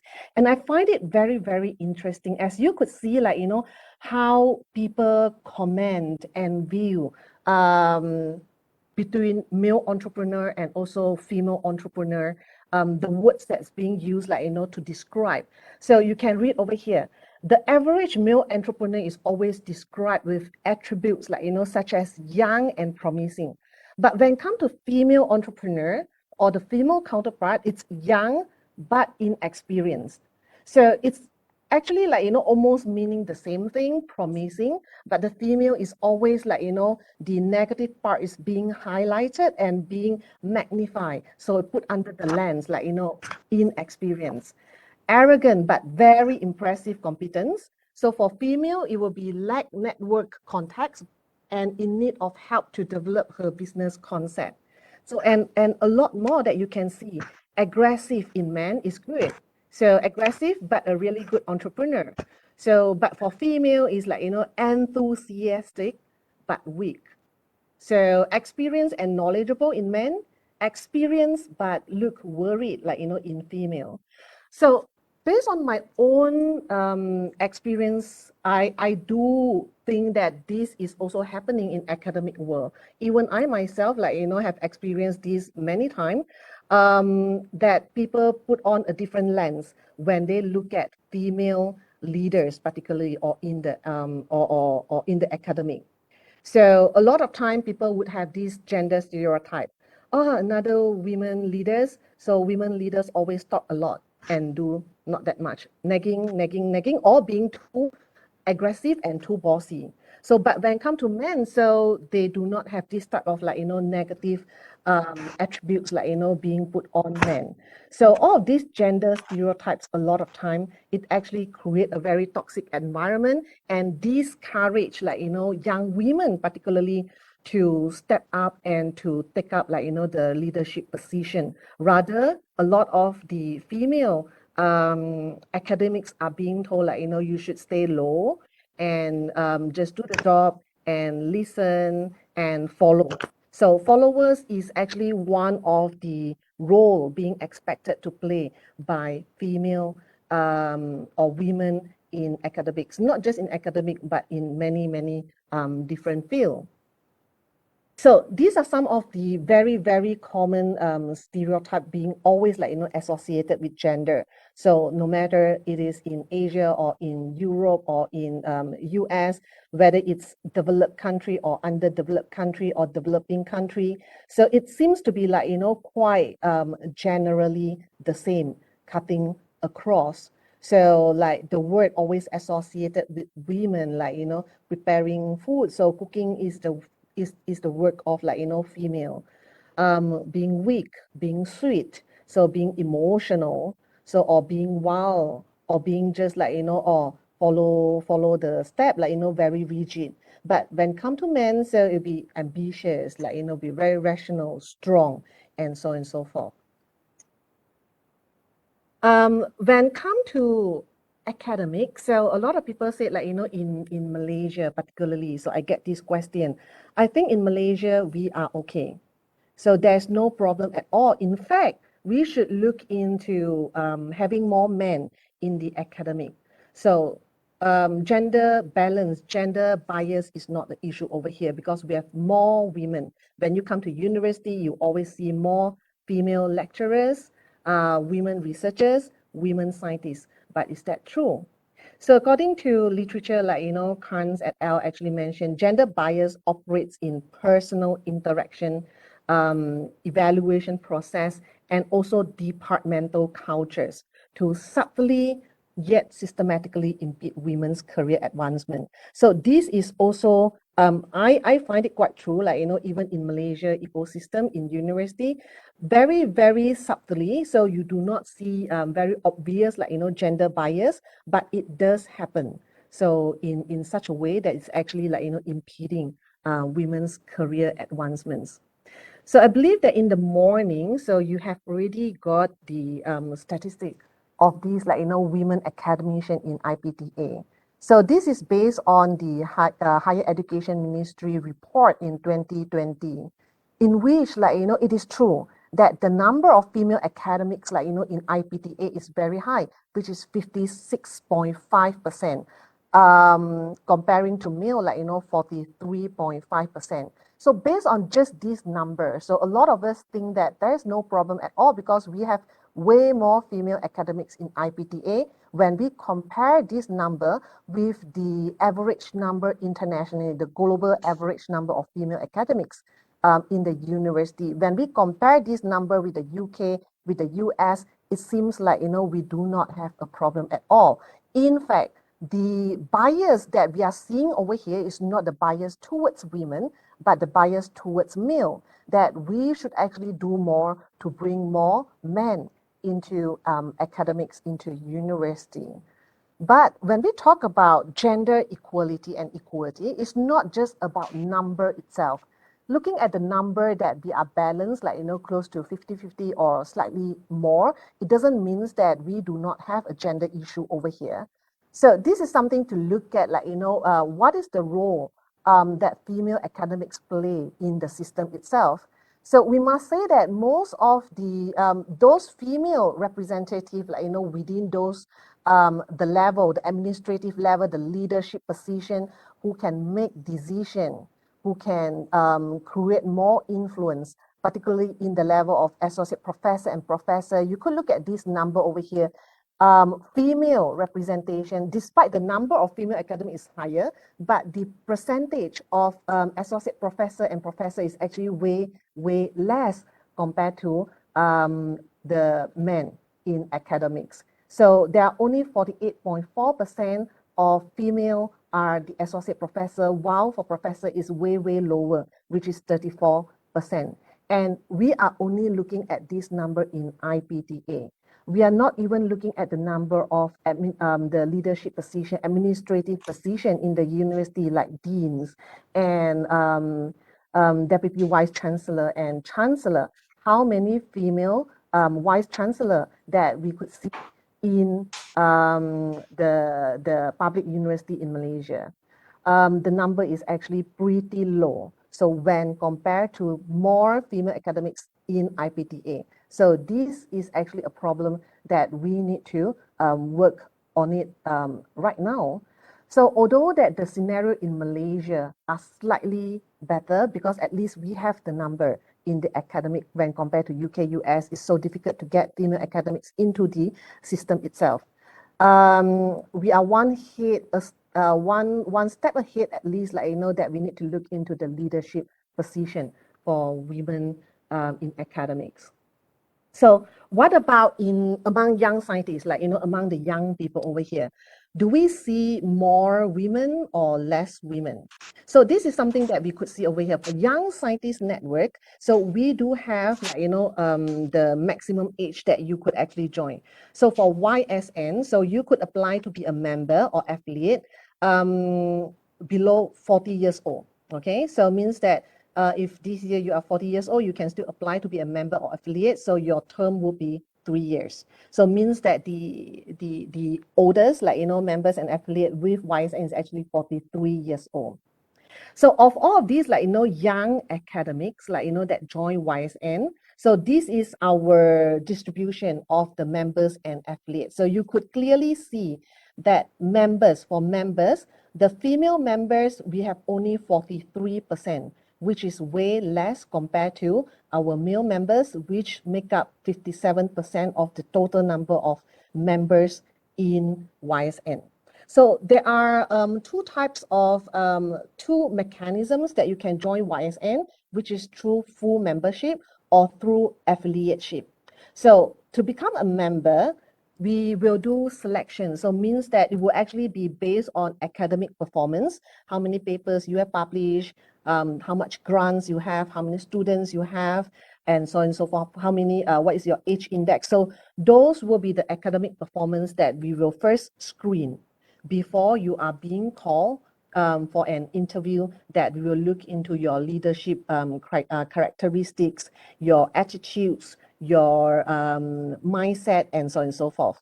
So that is how we actually accept members. Based on my experience, so in the first beginning step, like, of screening based on academic performance, a lot of female researchers or scientists would not be able to make it through the threshold, the minimum threshold that we have set for our members. So therefore, those that being invited for interview generally are lower in terms of the ratio for women researcher over here. So whereas for affiliateship, we do not actually look into the academic performance that much, but rather we focus very much in sharing the platform with the early career researchers, those who have probably just started their career and may not have reached the academic level to actually join us. So they need to be sponsored or nominated by members to join YSN. So we have almost 50-50 of members and affiliates within YSN. So means that we have about the total number right now for YSN is 200 members plus affiliates. So about 100 of them are actually affiliates. So for affiliates, we actually see way more women, which is 61% of them are women and 39% of male. We do see very, very high amount, a lot of female applicants who wanted to become affiliate of YSN when academic performance is not one of the matter or one of the criteria for us to do the screening. So just based on their mindset, their leadership and also willingness to contribute, so a lot of female researchers are being selected as affiliates. So as you can see, by having members and affiliate, now we have overall of 53% of female and 47% of male over here. So in fact, for affiliateship, for this new membership, it was only started during Prof. Abi's time, which is 5 years back. So when we realized that the number of female scientists within YSN is actually way too low, and we need to create something so that we could share the platform with more women scientists in Malaysia. So this is really a very good step to bring up the number of women scientists and to share the platform so that they could also grow and excel. So within YSN, we do create a lot of platforms and also the ecosystem, the environment, which is very female or women friendly. For example, so we have our colloquium every year. So our colloquium is participated by all the members and affiliates. So we do understand that a lot of women scientists, they have just started their young family and they have children and babies. So we do encourage all the women scientists to bring their kids to join our colloquium. So that's why during the colloquium, you'll be able to meet the second generation of young scientists within us. And during the event, so you will hear babies screaming and crying. And it's actually quite a very friendly environment, to encourage, women scientists that you do not need to be ashamed and shy, that you need to take care of your babies, and you may not have 100% of attention on the work that they do, but they actually be able to show the ability to take care of both the family and the work itself. So we do not see differences in terms of capability between male members and also female members. Both could lead and both could do very good job in completing and pushing for programs within YSN. So this is our executive committee. Just now, Prof. Abi showed you, all the different photos, within the different boards, of all the men representative only without women. So we are very, very proud, at least, within Young Scientists Network Malaysia. So this is something that we do not need to consciously telling people, please select women as your leaders within our executive committee. So we generally, every year, this is something a culture that's already been embedded within YSN, that we would generally consider both genders, and there's no stereotyping that is happening within YSN over here. So based on this executive committee, this is the new board for YSN for this year. So you could see that we have almost 50-50 of men and women. So within YSN and within our board over here, and to be put up as leaders and being given the platform and the stage to shine as a leader as well. So just over the time, like, after I took over the YSN, the position, the leader as, like, YSN chair from Prof. Abi. So to be frank, I really feel like, the pressure and the stress as, like, as the first, like, women chair of YSN. So what do I need to do, like, to be a competent chair and efficient chair over here? So I would like to say that I've actually learned quite a lot, and there are a lot of self-reflection over the time, how to be a leader and how to stand up, like, as a good leader over here that we could see. So this is some of my observations. So it could be more, but this is something that I feel that is important to be highlighted over here. So in terms of the key factors and determinants to rise as a women leader in academic, I believe that I think we can look into it in 3 elements over here, which is the motivation, the 1-2 factors, the abilities, and also the opportunities. So the 2 things, like, that we look at, the motivation and the abilities, is that, like, that I want to be a leader and I can be a leader. So these 2 are the internal factors that we need to target on ourselves, the young women ourselves. So the opportunity is the external factors, but all of these are very, very much, like, interrelated. So when we talk about, so many times, like, when we have discussion with Dato Asma or with, like, Abi Puan Hazami, so a lot of time these criteria is being put up. A lot of young scientists, not just, like, women scientists, they are lack of self-confidence. So the imposter syndrome is strong. This is particularly the case, like, for women young scientists. So this has something to do with, like, the motivation and the abilities. Since, like, Prof. Abi has already mentioned so much about the structural barrier that we see in the ecosystem itself. So a lot of time, like, to change the ecosystem is not something that you can change overnight. That it will happen immediately. So it will take time, like, and it's a collective effort. All of us need to play a role to change the ecosystem. But there's something immediate that we could do to change the scenario, as, like, the concluding slide Abi also mentioned, that it need to start from us. Like, we need to change our attitude.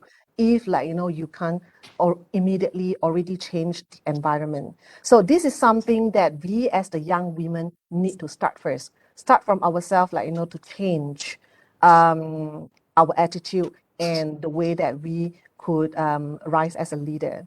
So in terms of motivation and abilities, and later on we look at opportunity. So before I go further, so this is another Mentimeter that I would like you to take part.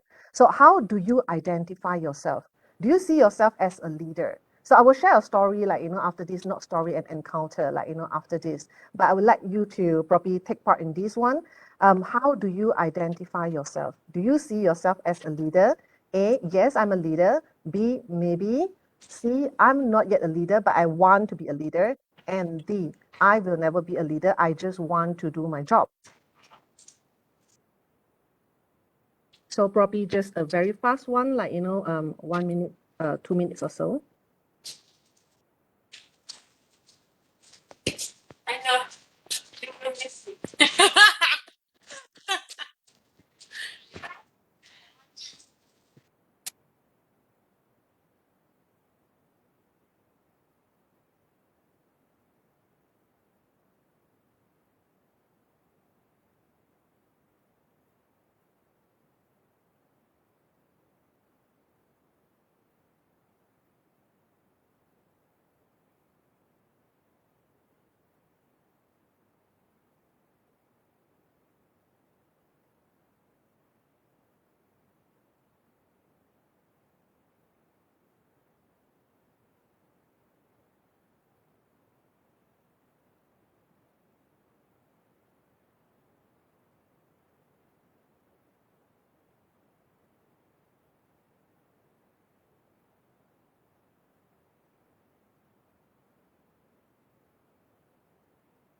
Okay, so I think we have probably almost everyone answer.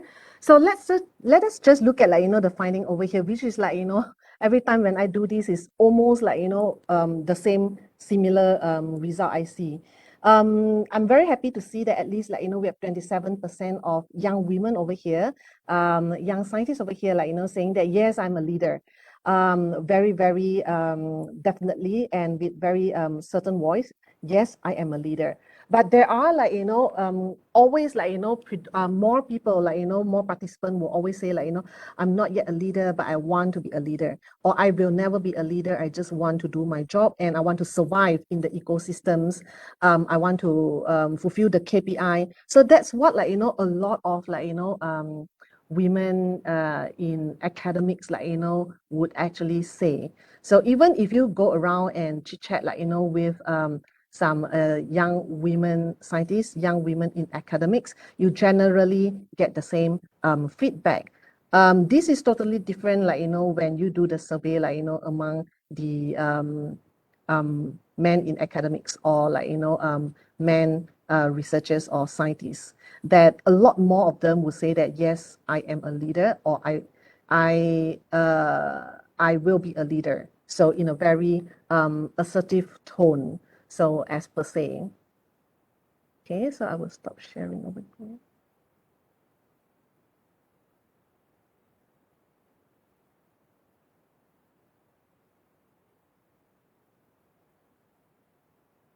So the first thing we want to look in all of this is the motivation to lead. So a lot of young women in academics, they do not have much motivation to lead.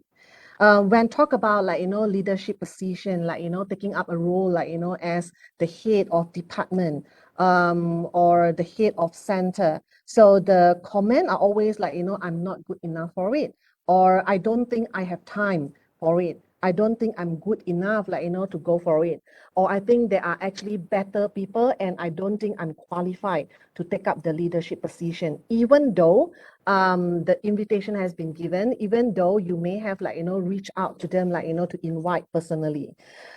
Research actually show that we are not any different compared to the international world, the other country, that women shows generally lower effective motivation to lead and lower power motivation. So a lot of women will tell you, I don't care about power. It's not something important to me. What I care more is about my family and probably my health and myself. So this is actually quite true over here. So just one encounter that I want to probably share with all of you over here. As my term as the chair of YSN is ending very soon, this year, and we are in the process of selecting for a new chair of YSN. So it's almost a practice within academic science that we will actually nominate 2 men and 2 women as candidate to stand in for the interview and to be appointed as the next chair of YSN. So I have no problem at all in nominating 2 men young scientists to stand in for the selection as the chair of YSN. So the moment that I approach them, so I think you are qualified and has a lot of potential to be the next chair of YSN. So the response I get from them is very immediate, almost immediate. Oh, thank you so much. Yeah, and yeah, thank you for your nomination, and I am very interested, so I want to go for it. So that is almost the very standard response from the men researchers or scientists over here. But up until right now, I have problem getting one more women scientist to be nominated as the next chair of YSN. So it took me a long time to really talk and invite them out, sit down, have a lunch, have a chit chat to say, I would like to nominate you. So but the immediate response that I always get is, are you sure that I can take up the position? What is the commitment like? I don't think that I have time, and I don't think that I'm good enough I don't think that I can do the job that well. I think the expectation is too high for me to take up the position. There's even I need to probably discuss with my husband. So I probably need to think for 1 week or so. So, and after that they will come back. I don't think I want to go for it. I don't think I will get it because I'm not qualified. So even though I could be interviewed, but I'm so worried, so afraid, so panicked, to be interviewed because I don't think I'm qualified compared to the other nominee over here.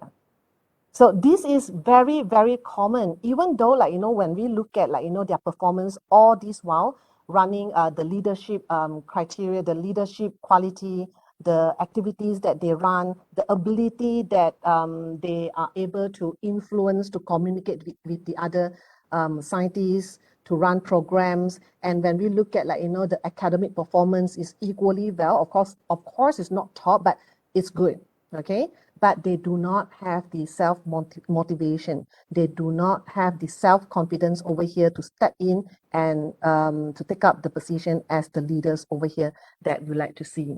So of course, a lot of this reason is due to the ecosystem that has been created, the gender stereotype, that's go on, for so long. And a lot of time, within women itself, they are the one also practicing, gender stereotyping that women are not as good over here. Even they would like to believe that they are good, but they always have the voice, within them to say that I am not that good. So this is particularly true, within the academic environment or the system, as I think Abi has pointed out also, the boys club. So the implicit leadership theories, could explain, most of it over here. So when you look at these two pictures, so immediately, if you ask, who could be the next, CEO of the company, or or to take up, the top leadership position of a university, I believe that a lot more people would say that the man looks to be more convincing. So looks to be strong and be able to drive and be able to influence and to get everyone intimidated and listen to him so that they can move things. Whereas on your right hand side, the women probably looks to be a bit too soft, too feminine, and too sweet to hold the position. So she may not have the capability to influence, even though she might look very clever and very smart, but she probably doesn't have the power because she doesn't look strong enough. So the women need to man up to take up the leadership position. So generally, people have a set of expectation how leaders should look like. And this generally set the tone and limits the potential of young women, particularly, to step in and to take up the leadership position and to grow because of this image and this perception. So be it for a man or a woman, so a lot of people have certain image of how leaders should look like. So that's why, even though, the minute I took up, the position as the chair, so a lot of people would give me this advice: you need to be stronger. You need to look more fierceful. So you need to probably smile less and be more assertive, tell people off, no, I want this.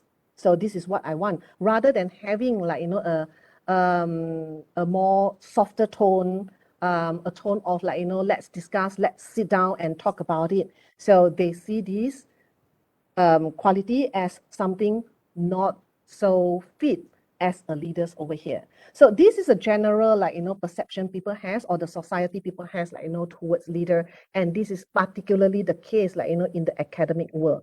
And therefore those people being a male and being having a certain type of look and criteria or characteristics, it will make them easier or to rise up as a leader over here as compared to women. So that's why you would be able to see some of the women when they become or forced to be more aggressive, or to be more fierceful. So then you see in the newspaper no wonder whoever is afraid because too fierceful, but not the word aggressive, overly aggressive.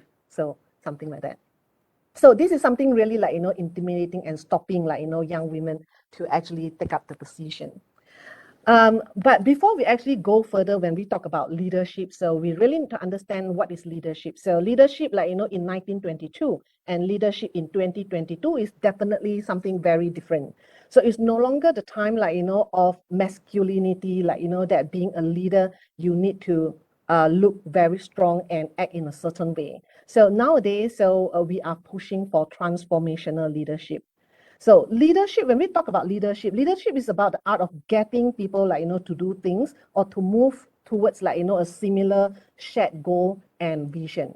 So that benefits everyone. So that's about leadership, the ability to lead, the ability to influence, and the ability to convince people to do things together, so collectively.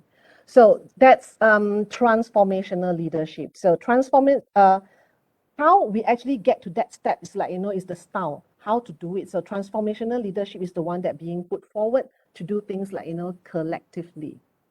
So for YSN, like, our vision actually, like, is to be a young transformational leader in SDIE for a progressive, harmonious, prosperous, and sustainability society nationally and also internationally.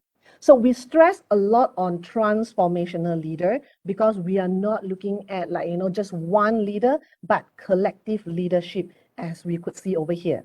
So when we look at like, collective leadership, then a lot of criteria, like, the feminine criteria within a women leaders play an important role over here, being persuasive, like, being very empathetic, like, be able to listen to other people and we do decision together rather than one people. So when we talk about transformational leadership, so what is it? So we are talking about creating an inspiring vision for the future and to motivate and inspire people to engage with that vision. Manage and deliver of the vision and coach and build a team to achieve the vision and goal. So a lot of focus has been put like, on building the team, leading the team as a group to achieve a shared vision. So everyone doing one thing at the same time so that we could actually achieve that goal and that vision. So that is what transformational leadership is about. So it's not about shouting and being strong and being loud in the meeting that people listen to you, people get intimidated. But it's more of like, a softer environment that a lot of women would find it like, more comforting, like, comfortable to be in. So the next thing, like, after we talk about we ourselves, like, having the motivation to take up the position. So the next thing, like, that we need to target is like, can I do it? So do I have the ability? What is the skills? What are the qualities, like, to be a leader? So what I want to say over here is like, leadership skills being shared over here. So it's not about women, not about just for young women itself, but for all the young scientists, young academics, like, including men. So some of the listed, like, good leadership skills, I'm not going to go deep into each of it because it's quite a general one and quite a common one, and it makes a lot of sense, like, to look at the list over here. So be a good listener and communicator. So this is one of the main, I put it like, top because this is one of the most important leadership skill that we need to have today. The modern leaders, the transformational leaders need to have, which is a good listener and communicator at the same time. So we need to listen. Only then we will be able to communicate and make decision. And we will need to be able to listen. Only then we'll be able to influence and lead one big team of people to achieve, like, one shared vision over here. So having open-minded and broad-minded is the next thing. Very inspiring and empowering, like, your groups, the other young leaders, like, to come up, give rooms, give the platforms is very important. So when we talk about, like, the volatile, very competitive and changing world today, so as a leader, you need to be able to adapt very fast and be very agile Self-learning is something that I will talk about later on, which I myself find it very, very helpful in my journey as a young leader over here. And of course, like, you know, being accountable and integrity is a very, very basic and common thing that I do not need to, like, you know, stress a lot more about it. But what I want to stress, like, you know, in the box over here that you see is something that as a women or young women, like, you know, in academics, I find that a lot of us are probably lacking and probably need to do a little bit more, like, you know, to increase our self-confidence, to do our self-motivation, increase our confidence, and to have the courage, like, you know, to voice out and to make decision over here. So of course, like, you know, the courage would come with the self-confidence. Without the self-confidence, you would not be able to have the courage to voice out and to make the decision and take accountable, like, you know, be accountable for the decision being made over here. So be independent.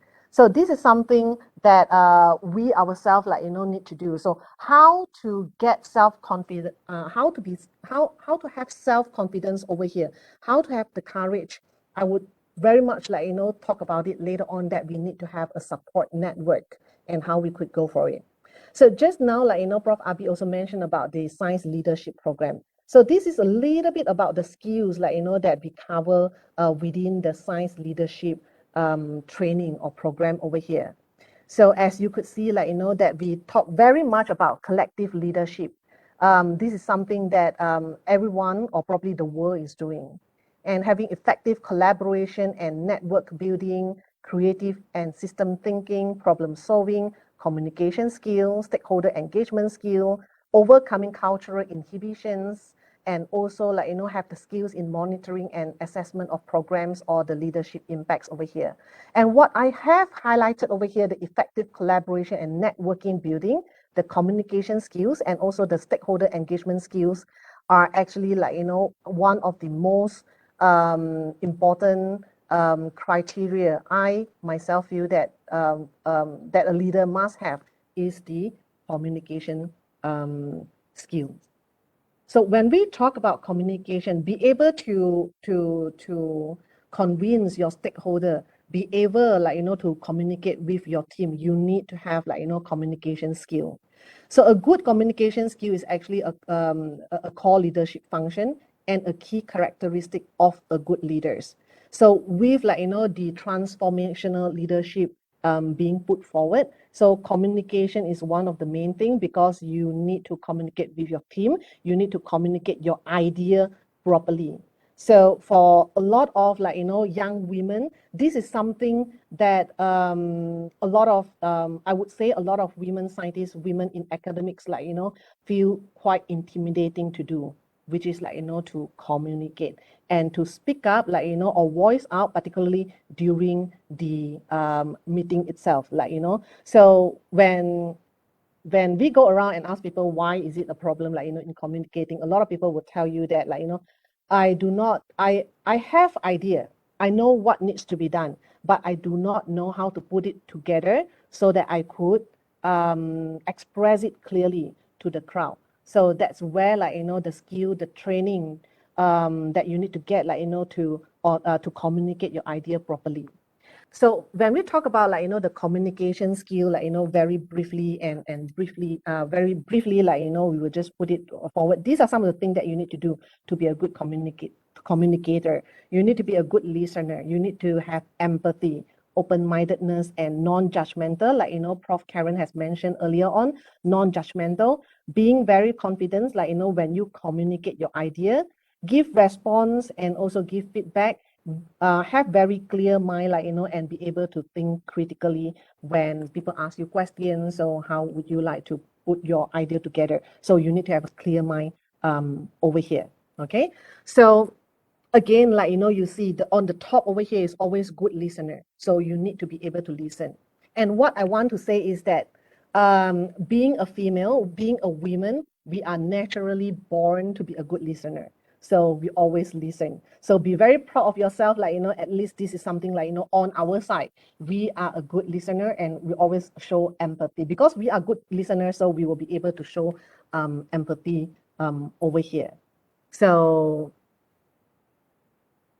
Finally, we come to the last one. Of course, the ability, the skill, everything, there are a lot more we need to look into. But this is something very, very important that I wanted to stress a little bit more, on opportunity. So a lot of you say, yeah, I know that self-confidence is very important, but how do I gain self-confidence?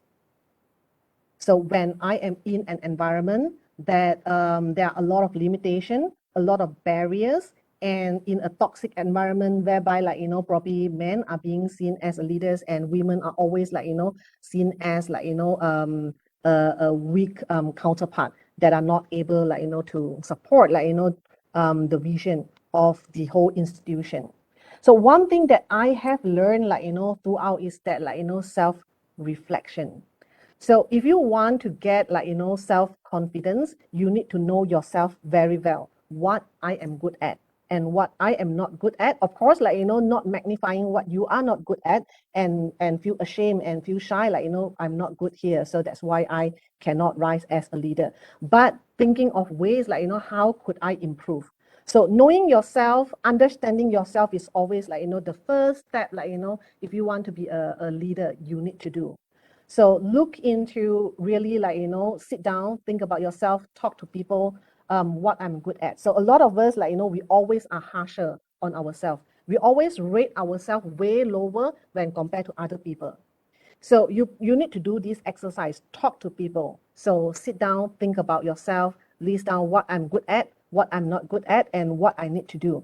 After you have list down, so you want to talk to other people, your peers, your supportive counterpart, do you think I'm this type of people? Or what do you think about me? So what I could improve. So put in a way so that you could also listen to more voices around you, so that you could see yourself in the mirror, not in your own mirror, but other people's mirror to reflect you more clearly. So a lot of time, you think that you are not good at doing something, but actually people rate you very, very highly for that criteria or for that characteristic that you will be very, very surprised that, oh, I didn't know that I'm good there. Okay. So that is the self-reflection that we need to do. So how we do the self-reflection, you need to have self-learning process and also very strong peer support over here. I always say that do not listen to the toxic comments that go around you. If you find that you are in a toxic environment, so you need to get yourself out. So you need to get the correct peer support over here. That is also one of the reasons why YSN was actually established, which is to provide the peer support which is required by the young academic or young scientists over here. So throughout the time, of course, getting the support that you need, getting the comments and the feedback, a very good advice that you need to have the awareness and also the motivation to improve. So you need to always do self-learning. So I would say that within these 2 years, I've done a lot of self-learning and improved myself so much. So by realizing what is my weakness and what I need to do next and getting support, positive support, to really improve myself. For example, I'm very good friend, with Prof. Abi over here. So he always give me very, very good advice and support. And he's very frank in telling me, I think you should not do this. Or I think you could do better in this way. So I also do the same thing, to Prof. Abi. So this is what we call peer support. Get yourself in a network that you actually feel very comfortable with, that you would be able to gain your self-confidence rather than being put down and feel more demotivated. So that is the motivation that we talk about, the network. Why is it important, to join network and not to be staying alone, at a corner. So that's something for young women, need to do if you do not have the confidence. So be very confident. You need to have trust in yourself, how to do it. So build your networks and your friendship.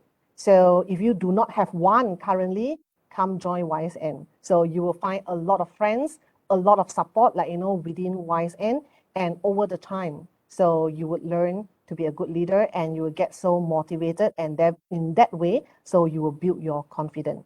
Of course, what I want to say is that in the current world, like, that's always changing, that is so volatile, so competitive, you must not stop learning. So while I said, like, that being confident is good, but not overconfident. So always, like, have that alertness, like, within ourselves, that there's something that I do not know, and there's something that I always need to improve myself. So there's always, like, no weakness within us, and there's no shy and ashamed to admit that we are not 100% and we are not good enough, and we need to continue to improve. Okay. So, and lastly, what I want to say is that don't wait for the change to happen. So the ecosystem will not change immediately. So the ecosystem, like, that we think is ideal over here, like, for women to grow, may not come in another 10 years, in another 20 years, but we ourselves need to be the change. Only when you have changed, you can change the ecosystem. If we ourselves do not change, then you do not hope for the ecosystem to change. So always start from ourselves, and always, like, find ways, like, reach out for help, reach out that you the support that you need. So if you think that you need more support over here, so don't sit quietly at the corner and cry yourself. Go out, reach out, look for the support, and there are always, like, huge group of support, a lot of platforms available that you would be able to gain your confidence. You will be able to get the support to grow together. Okay, so that's all I wanted to share over here, and that sum up the main message that I wanted to share. Okay, thank you. My presentation, I to be clear and impressive. Have a question, please in box and raise your hand. We will allow to speak now. So we apologize for the troubles now, because we have some sort of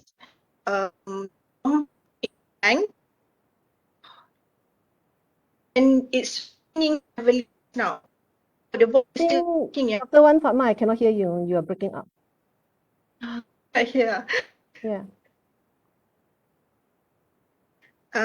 Now, still breaking. Slightly better. Slightly better. Okay. Because having some in. Okay, now, okay, I'll think of from the participant. Let me the question. Still working.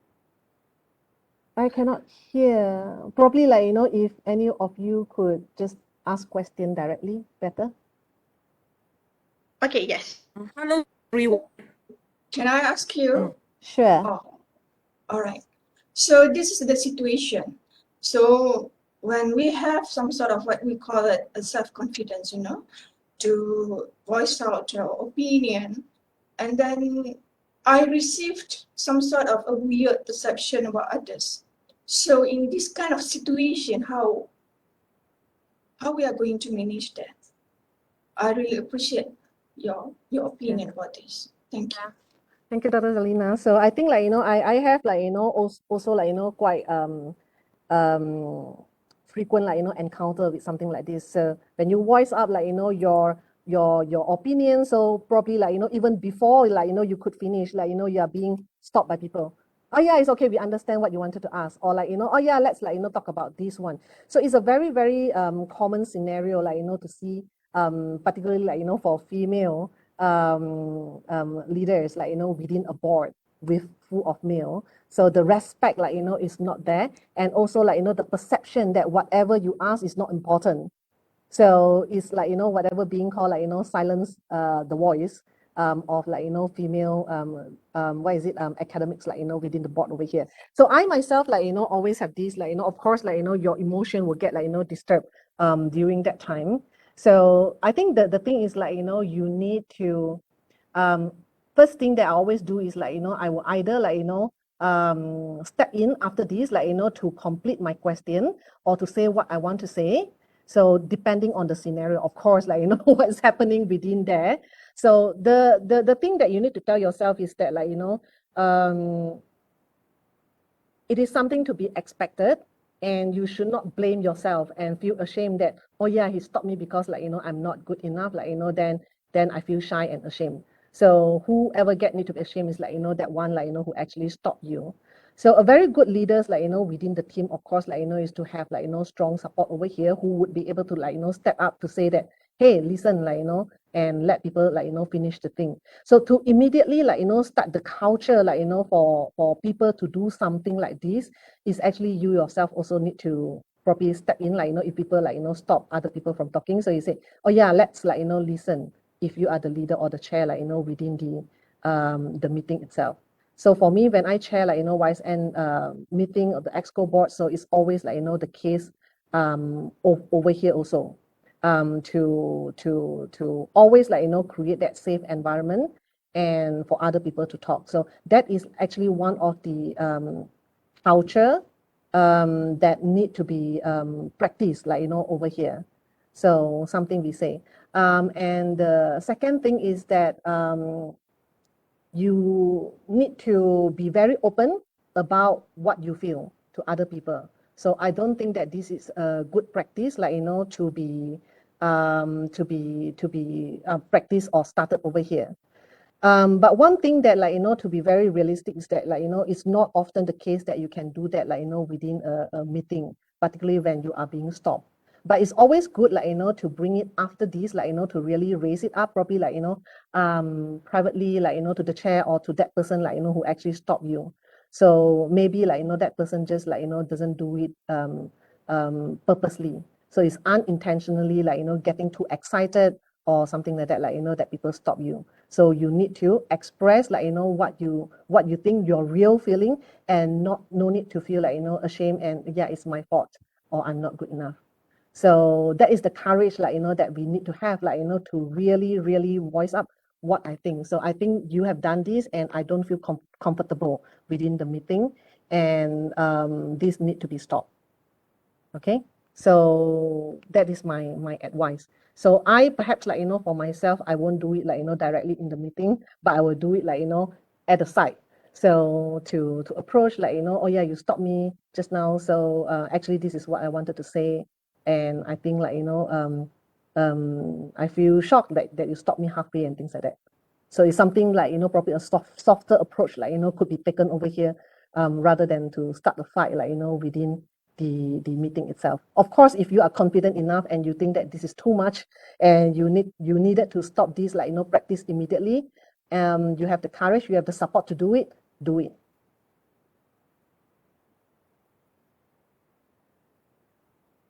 Okay, Dr. It's breaking.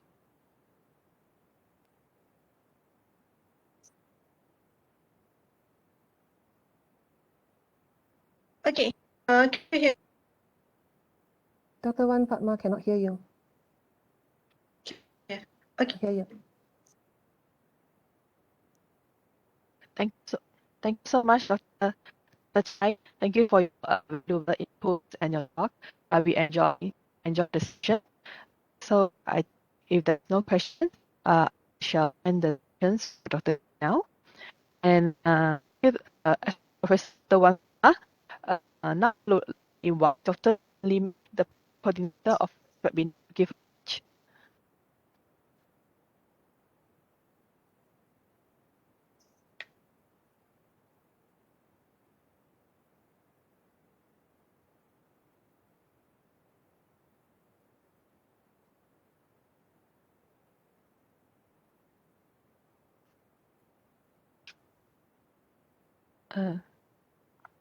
Sorry, can you guys hear me?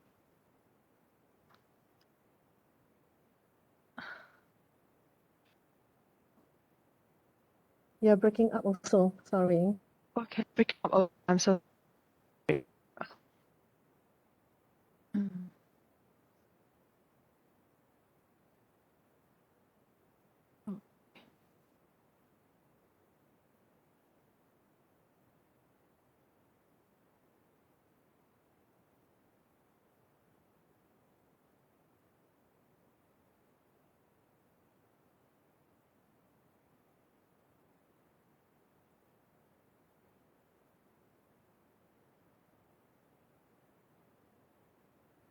Hello, everyone. Can you guys hear me? Is it still working?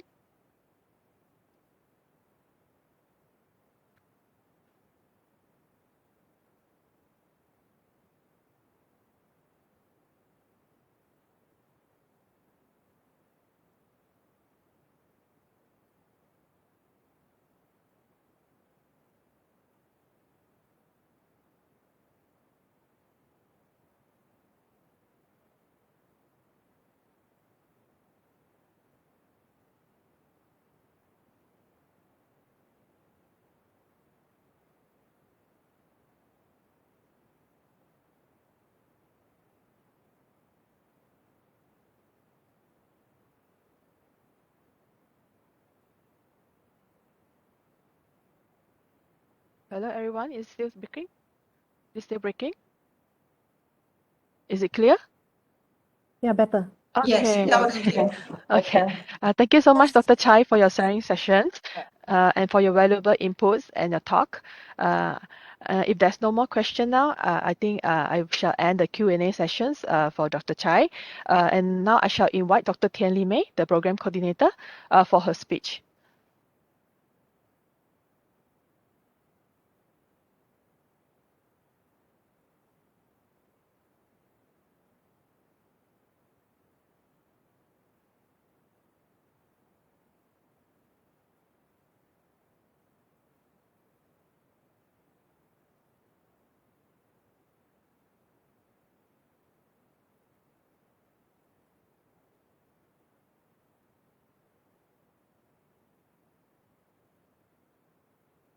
Thank you, Miss MC. Can you all hear me now? Is it clear? Yes. Yes, okay, thanks. Thank you very much. So I would like to express my appreciation to the speakers for their valuable contributions to our webinar entitled Women in Higher Education, Advancing Leadership in VUCA World.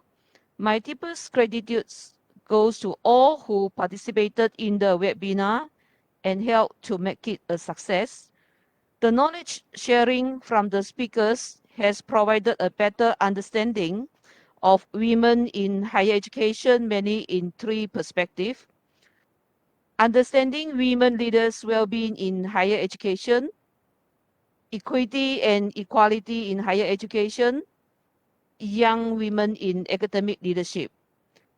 There were 10 interesting points that we can take from this webinar. Leadership merit both of your professional life and your personal life. Well-being is about psychological well-being and happiness. Find a balance between the two. Life satisfaction is the determinant of one's well-being. Mindfulness refers to flexibility of the mind, paying attention, participating, and ensuring well-being can flourish. Encouraging work-life balance and use work-life flexibility benefits in sharing housework and childcare equally. Implementations of measures in fostering gender equity in management, leadership, and positions. Leadership in women must possess self-confidence and courage to make the decision. And also, the key determinants to be women leaders in academia include motivation to lead, abilities, and opportunities. I just would like to add one point here, additional from what has been raised out by the third speaker. Leadership is not only context specific, but also cultural specific. Yeah. So all these points could provide insights for recommendations related to women in higher education in enhancing and supporting the National Women Policy, the Women Development Action Plan, Shared Prosperity Vision 2030, Rancangan Malaysia ke-12, and Strategic Focus in Higher Education. Ladies and gentlemen, we welcome further conversation with the guest speakers and participants about a possible publication on women in higher education. For those who are interested in publishing research in this domain, feel free to inform us. Before ending my closing remarks, my deepest thanks, of course, reserved for the organizer, honorable guests and speakers of this webinar, AKEPT, Ministry of Higher Education, PPIP and IPPTN USM, and also the staff who worked very, very hard for this webinar. And I would like to say a big thank you for the commitment and contributions to ensure the success of this webinar. With this, thank you very much. Thank you very much. Yeah. Thank you so much, Dr. Thank Tien. you. So to all the participants, please complete the survey form for the e-certificates and for the USM staff for the CPD points. So the QR codes will be shared in the last slide and the link will be shared in the chat box. Lastly, on behalf of the organizing committee, I would like to thank all the honorable speakers, guests, participants for participating in our webinar today. Hope you had a great time. Thanks again, everyone.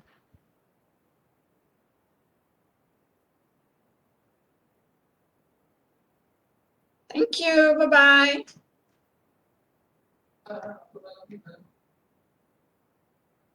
Thank you so much.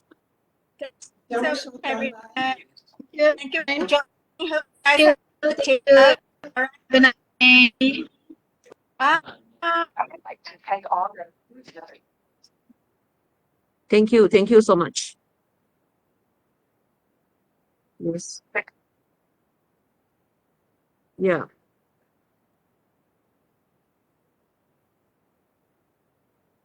Thank you very much. Thank you very much. Thanks for your kind attention throughout this webinar. Appreciate it very much. Yes. I hope to see you guys again. Yes. Thank you. For the participants, don't forget to fill in the feedback survey. We need very much. Thank you.